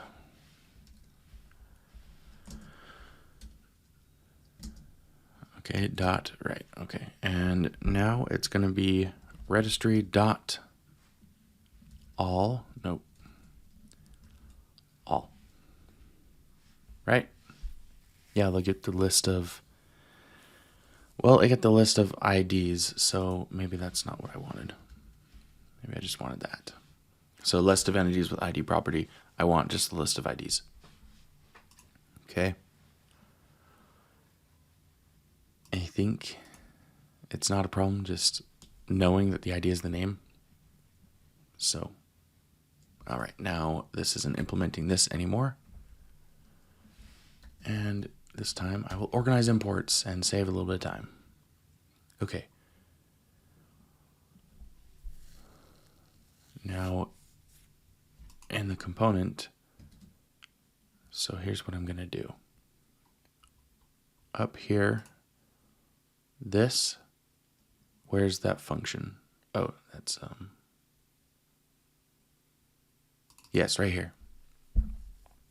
Hey, I already did that. Okay, that's the store it's for. It's going to be a tuple with a tuple. And this will be if it's valid. If the form is valid. And so I will do this. Valid equals this dot. Hey, look at that. Perfect. So now this can go there.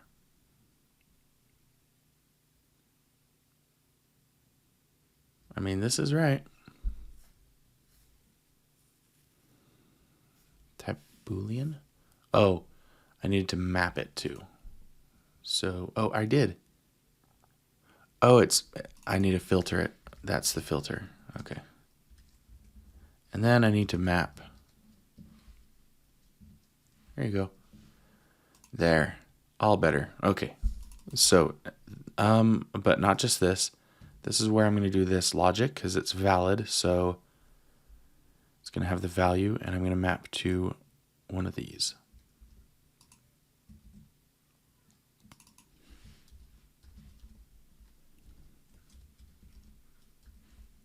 Okay. Value.title. So it's going to be a string and an entity. Okay.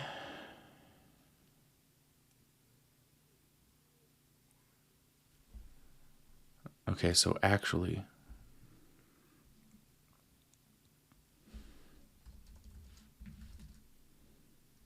can you do structure an array and an array, an array and an array? I should probably have done an object for this, at least for the inner one. Yeah, I'm gonna go ahead and do it that way.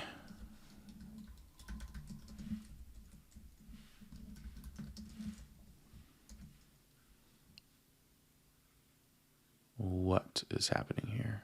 Oh. Yep, okay. So now that is a Boolean, and this is the value. And so this, I think I can destructure, right? Store and entity. Yes.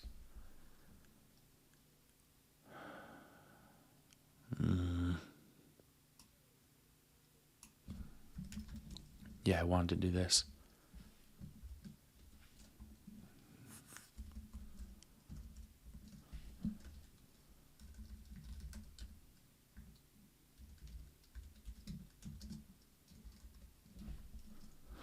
Okay.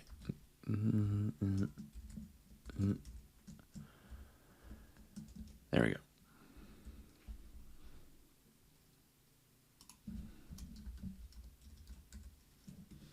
Okay, now what does this do?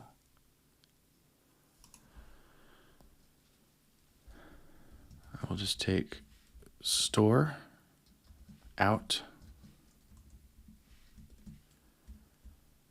and here I will just take the entity out. Oops. Cool.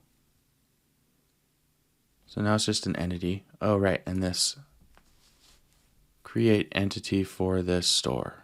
Upsert 1. And entity is the thing, so it should be ID and title, right? Yeah, I got that here. Oh, it needs to be a number. That's right.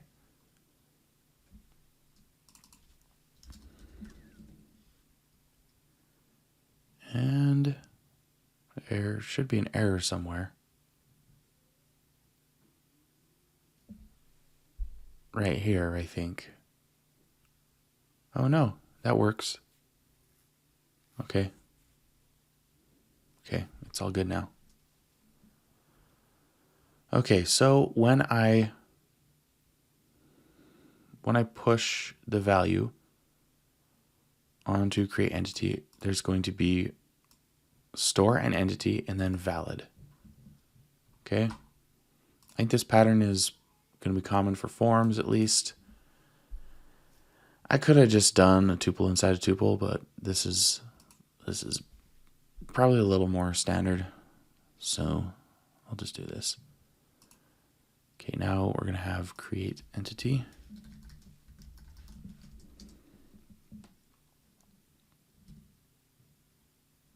Okay. Now we can do this. Create entity dot next. I'm going to pass form dot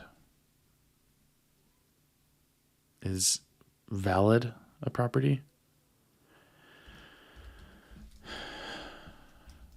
It seems redundant to have both, but at the same time, maybe they have both.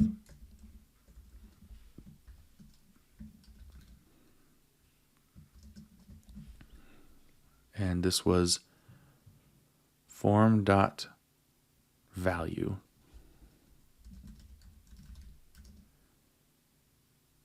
And this, the entity was title. Wait a sec. Form dot value dot store. So this whole thing is form dot value, I think. And that makes sense. So that works out too. It matches how the data is submitted with the store or with the form. Oh, and then I want to do form.reset.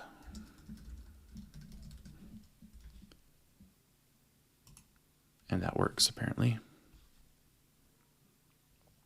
we'll see really what happens, but that can be gone and this can be gone. That can't be gone.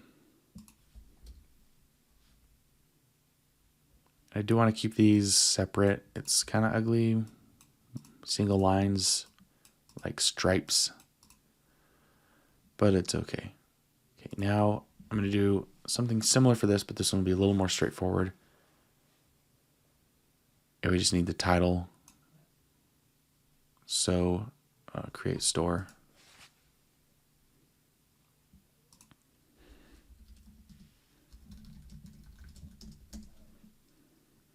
New. Yes. Create store valid. Exactly. Oh. Okay, we're okay. Settle down. No. Wait a sec. Where did it get that from? Here? What? Interesting. Copilot can be smart. However, not this time.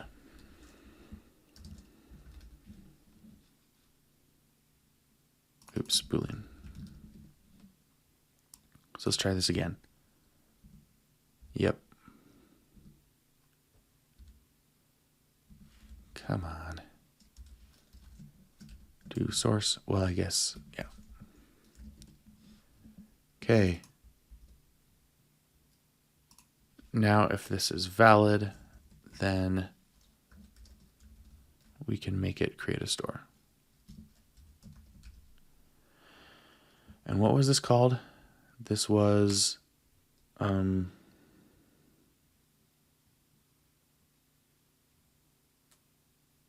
bet we could have just done this in the template directly, just checked if it was valid, and just call the method on this, because we needed an independent source for this so that we could use it. Yes, for this, so we could use it in here or in here. But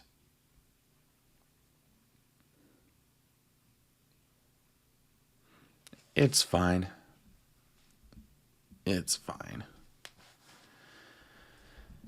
Might be a little unnecessary complexity, but at least it's consistent with the other component. So yeah, I could literally just check valid and submit. I don't remember if action expressions allow and or ternaries. It doesn't matter.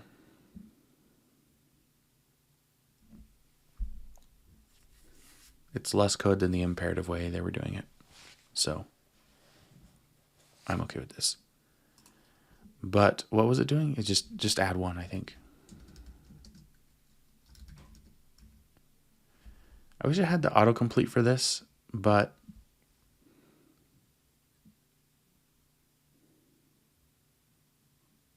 so it just needs to be a string. So this is a registry store. And what we want actually is just that's a string?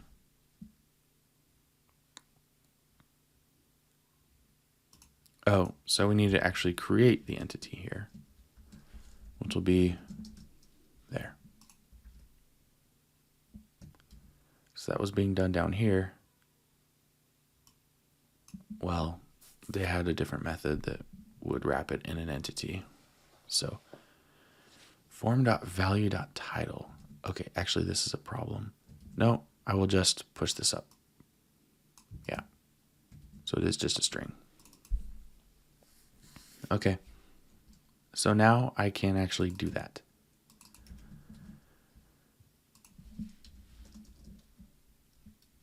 Yes.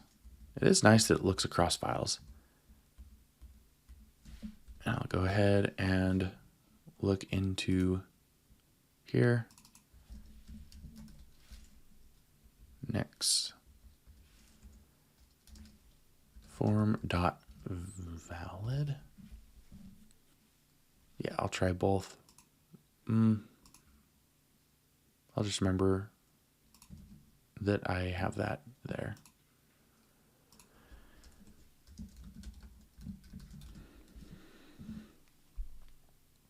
Technically, this is 2 imperative statements, so, but it's just local, so it's fine. I wish syntax highlighting was a little better. Okay. Next, okay, we do form.value.title. Right?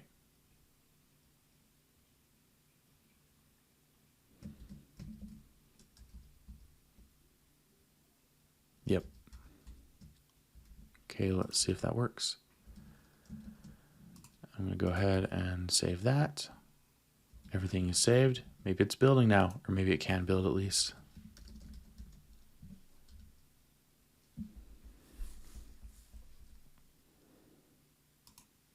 Property entity is missing in partial.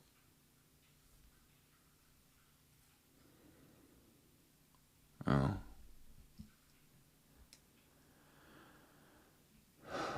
Okay.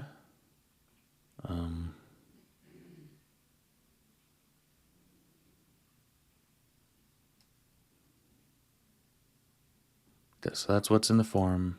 This is what I'm expecting. It shouldn't be. So let's go up here and fix this. So this is going to be, let's see, create entity. Yeah. What does it need to be? Store and title.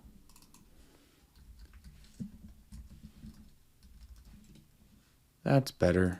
That makes more sense. I'm creating an entity here. Okay. It'll probably still complain because it's partial. But I can, yeah, I can make these optional. And then it will, wow, it didn't even complain down here. That is weird because this is optional now. This isn't going to complain.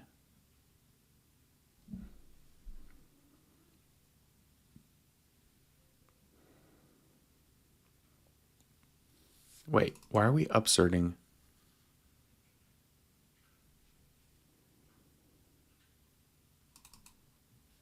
Because the ID isn't going to exist. It's unique every time, even when they do it down here in the old code. Like, this is going to be unique ID every time, so okay, whatever.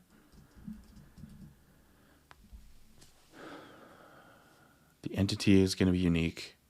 They might have switched those. Probably should have been. Yeah, I don't know. Yeah, this one probably should have been upsert. The store one probably should have been upsert. Yeah, this one probably should be upsert, and the other one should be add, I think.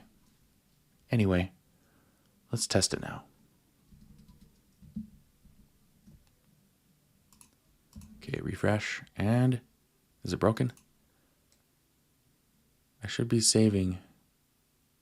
So in here we have the entities, so that's nice. Just, that is entities of a store. And we have registry. So we got them in here. Why aren't they showing up? Okay, so first I needed to start with empty array because I'm doing pairwise. It was just not doing anything. Next, I got some kind of injection error, so I realized, oh, this can only be called in an injection context. This thing here, adapt, and so I needed to actually inject the adapt class itself. And then here I'm still just using adapt, the global one, but here I'm using this .adapt.init down right here. So that's how that has to be done for something dynamic like this. Very strange.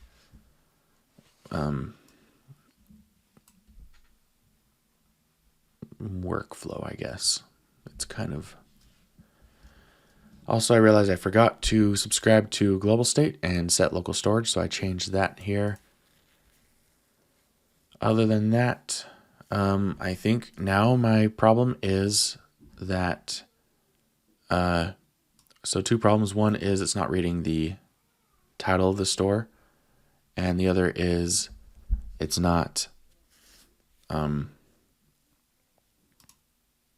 like it doesn't have an initial state. So this never got set to local storage because nothing ever got added to it, maybe? I don't know. I think the problem is if it's not finding something. So if I were to console log initial state, I mean, now it would say just null. So I'm going to delete this. Well, anyway. So it's going to redo now. I hope that's compiling. Yes. Did it already do it? I think it did. And so there's an error there. Core adapters, right. So this is my entity adapter, and the initial state is null, and we can't have that. So when I cast the type here,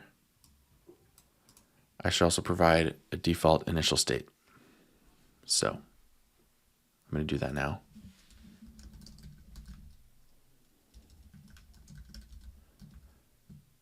Default initial state, create entity state.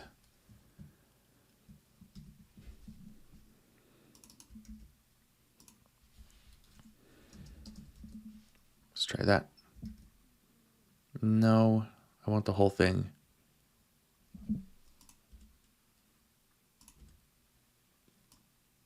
I want that. Okay, let's see. Cool. All right. So it has something there. It's probably not going to. Oh, it does put it in. So now that's just going to be there. I will probably need to do the same thing for registry, but I'm not going to worry about that yet. Trying to figure out what. Oh, there are no errors anymore. So that fixed that. Okay, good. Okay, cool. So let's create an entity. No, let's fix this first. I'm already aware of it, so let's look in the probably row component, but maybe here. Stores, where's it getting from? Just, yeah, so that's all the stores. Right, so each store, oh, right here, okay. So store.state. No, we want, yeah, wait. Each store, we want the ID.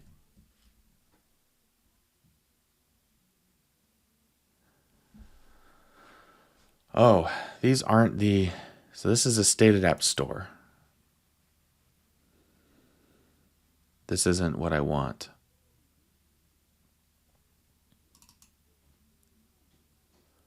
I want these store IDs.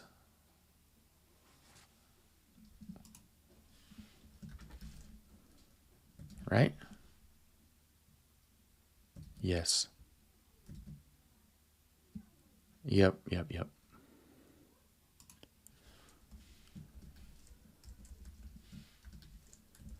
Okay, now that, okay, yes. Why? Oh, because it's the list item, or the unordered list at the top level. And that is no longer going to be that. So I'm going to save that, and it's going to freak out. So this, I'm going to do registry.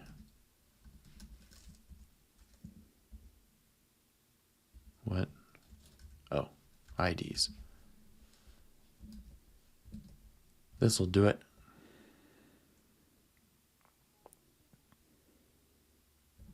Hang on, actually. Wait. What was I? Yeah, in the row component. Yes, I do require the entire store because it's showing the entities. Okay, so right. How I had it before was good.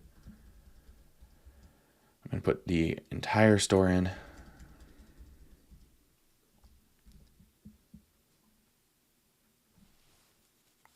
Where do I get the store ID from?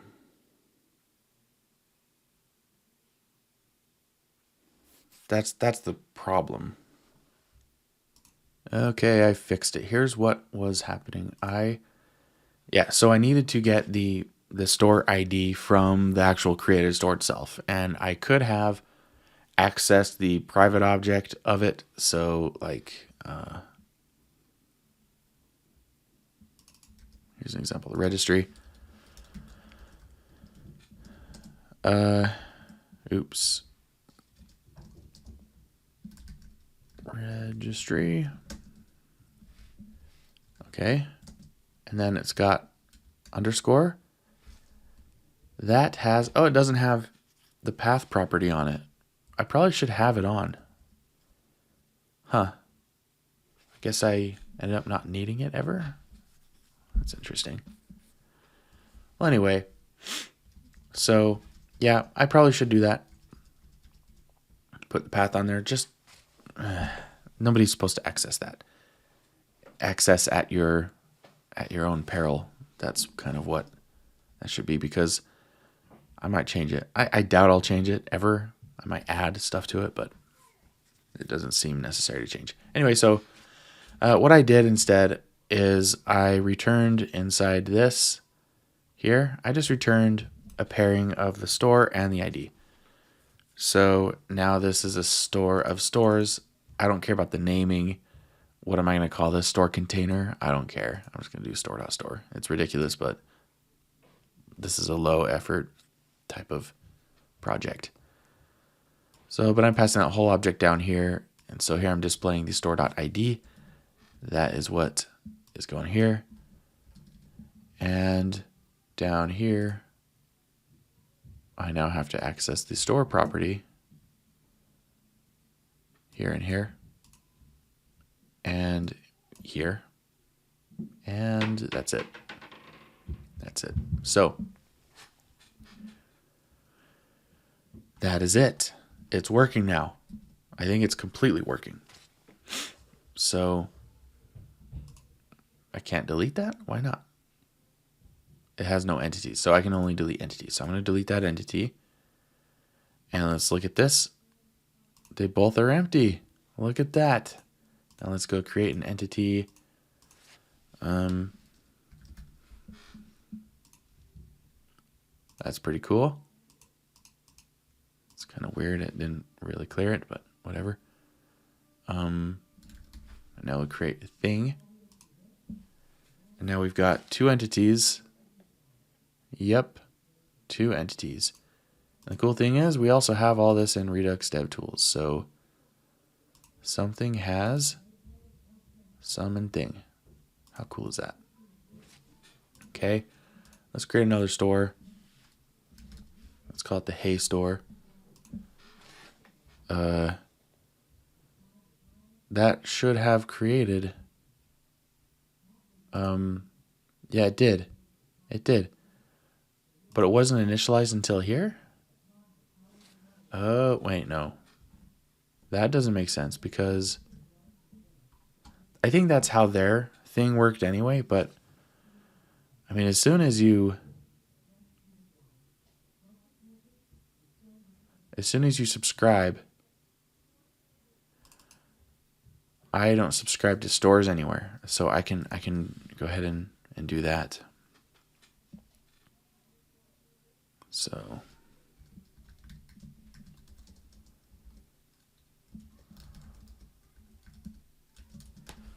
just to make sure, so now I'll check this. I'll go over to create store and do yo.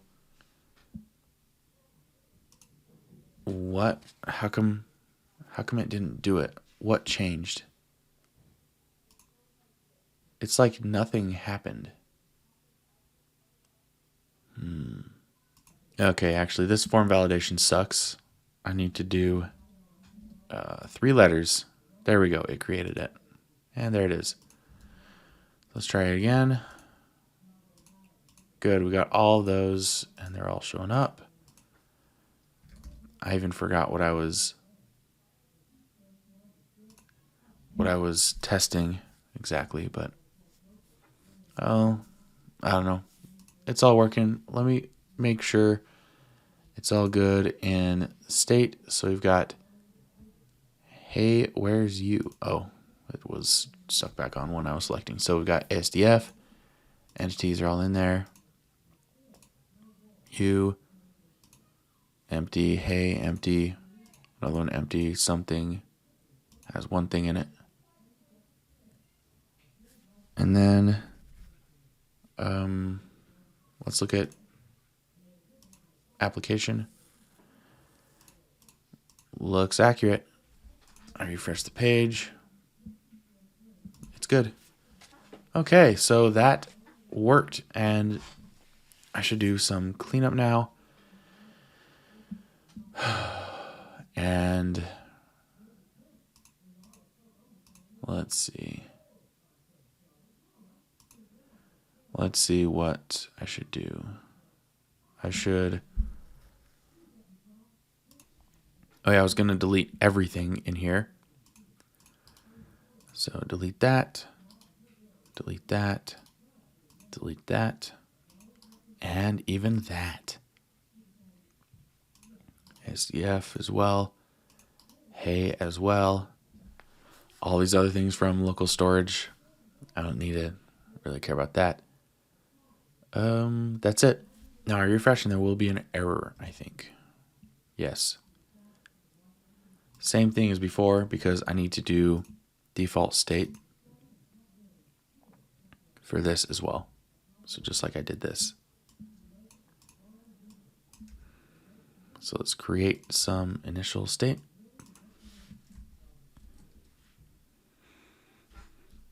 And instead of that, it'll be registry store, as if it matters. And then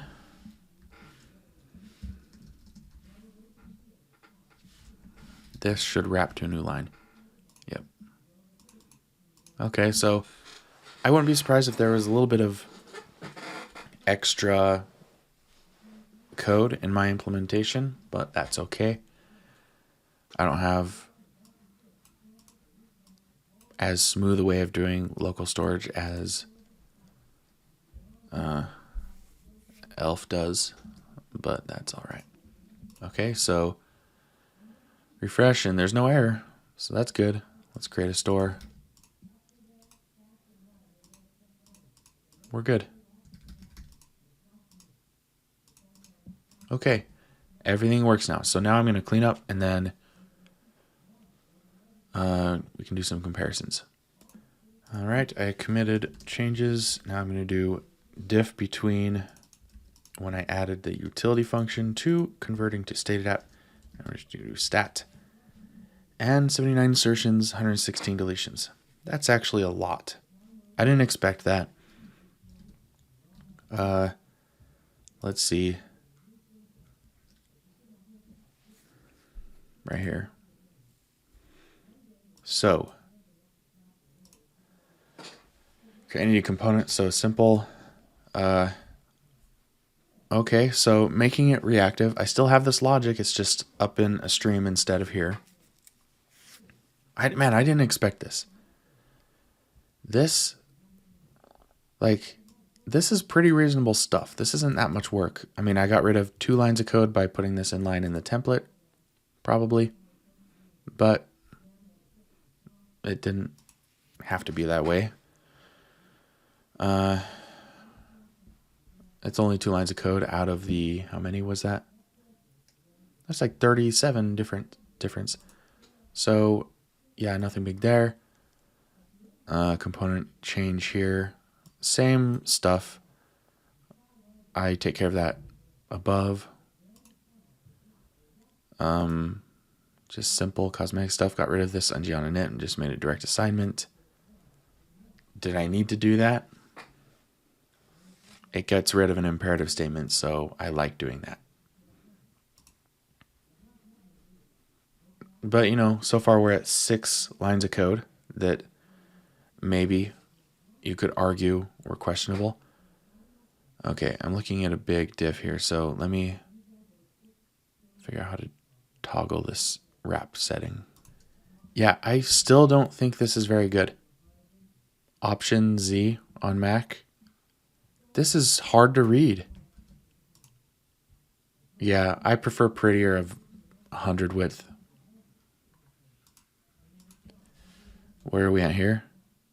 Column 72. I mean, that's even pushing it, but apparently with this font size. So, I mean, but I'll do word wrap, but this is hideous. This is not good. Yeah, that's unfortunate. It should be rare that a line goes over 80 or 90 characters. That's my opinion. Anyway, so they had a bunch of methods where they did a bunch of imperative things. Oh, shoot. Well, it doesn't change the lines of code, but I'm not going to clean that up either. It just makes it look uglier than it would be. Yeah, but all of this is pretty simple. It's pretty relatively straightforward as long as, I mean, this is the weird part, mapEachWithEffect. But even that is somewhat straightforward.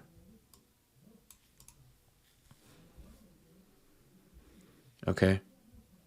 So I guess it doesn't take as much code as I remembered. This doesn't take that much code. Creating the actual store doesn't. Okay, so I see now. All right, so you could maybe say that 6 of the lines of code were sort of questionable, but I'm going to go ahead and tally up the stats now and kind of just overview it. So I'm going to look at the build size and yeah, overview all of it. Also, I'll mention that this up here, this valid stuff here, this is code that I added to this file. And if you look at just this file alone, so ignore all the component stuff, that accounts for pretty much all the extra lines of code. So if you just assume that, well, I did remove it from the components too. So I just moved that code. So at least ELF and StateAdapt are pretty similar in terms of lines of code if you don't, remove imperative statements, which I would have to do with my, StateAdapt. I just have to make it reactive because that's the whole point of StateAdapt. So yeah, that's the StateAdapt way of doing things. Okay, so now I'm going to go back to tallying. So I'll just mention with StateAdapt, imperative statements were 11 because of a lot of these subscribe, unsubscribe, remove item. These actually are extras. I didn't have to do this at all. So yeah, this wasn't behavior that was even implemented in the other one. So I could just, so change that as well on lines of code. So this actually is a lot more fair than I was thinking, just, with getting rid of. So I was comparing ELF to reactive StateAdapt, even though there's a way you could use StateAdapt in a way that's as imperative as they were using ELF. With ELF, you can't do it really reactively. So now with creating a bunch of your own extra utilities, have a store react to an observable. I don't think you can with ELF. Although I thought NGX component store couldn't, and it turned out it could. So yeah, I looked a lot more into ELF, I think, when I was doing it because it was completely new to me. So I was reading it with fresh eyes. So anyway, so I'm going to say this is a 100% fair comparison because mine is more capable and I was going to make it more reactive anyway. So anyway, it's little things like this where to hold it in global state forever, you have to just subscribe, make sure it stays there. So yeah, aside from that, so even with all those extra things, so this would have been like 9 imperative statements, but I mean, this is already a huge difference. So I'm going to be happy with this. Anyway, all right, bundle size. Let me look at that. I think it's kind of weird to compare the estimated bundle sizes because estimated transfer size, because it's estimated, right? So can that really be reliable? I don't know. But that's the size I'm going to use for StateAdapt. I wouldn't be surprised if ELF was actually smaller, but I'm going to react to this live. Not really live, but you're going to see my reaction. What? Isn't that the same? Oh. It's less. 276 kilobytes. So let's put that here. All right. Well, yeah. For ELF, I think a lot of that is the tree shaking stuff because you only import exactly what you need. And so the benefit is you get only what you need, and then everything else gets tree shaken. Whereas with adapters, they are objects full of state change functions. So it's convenient because with ELF, these are, like I mentioned, these kind of pollute like the global import namespace, I guess, whatever. That's not a real thing, but you have to name them specific enough that importing them doesn't suck. And then with EntityAdapter, I've got all the entity code. So I don't think I'm going to be doing a comparison of no entity, but I bet no entity would be really close. I've done a comparison on bundle size before, and they were about the same. So yeah, so that's like, I don't know. It's only a 7 kilobyte difference. That's actually a lot. 7 kilobytes for the state management part. And for the end user, it's like hardly anything, 2 kilobytes. But whatever. So, interesting. Let me make sure I didn't do anything wrong. I did have to also have that utility that I created. So that's part of it. It's not in this. I didn't check it out, but let me go check that branch out again. What?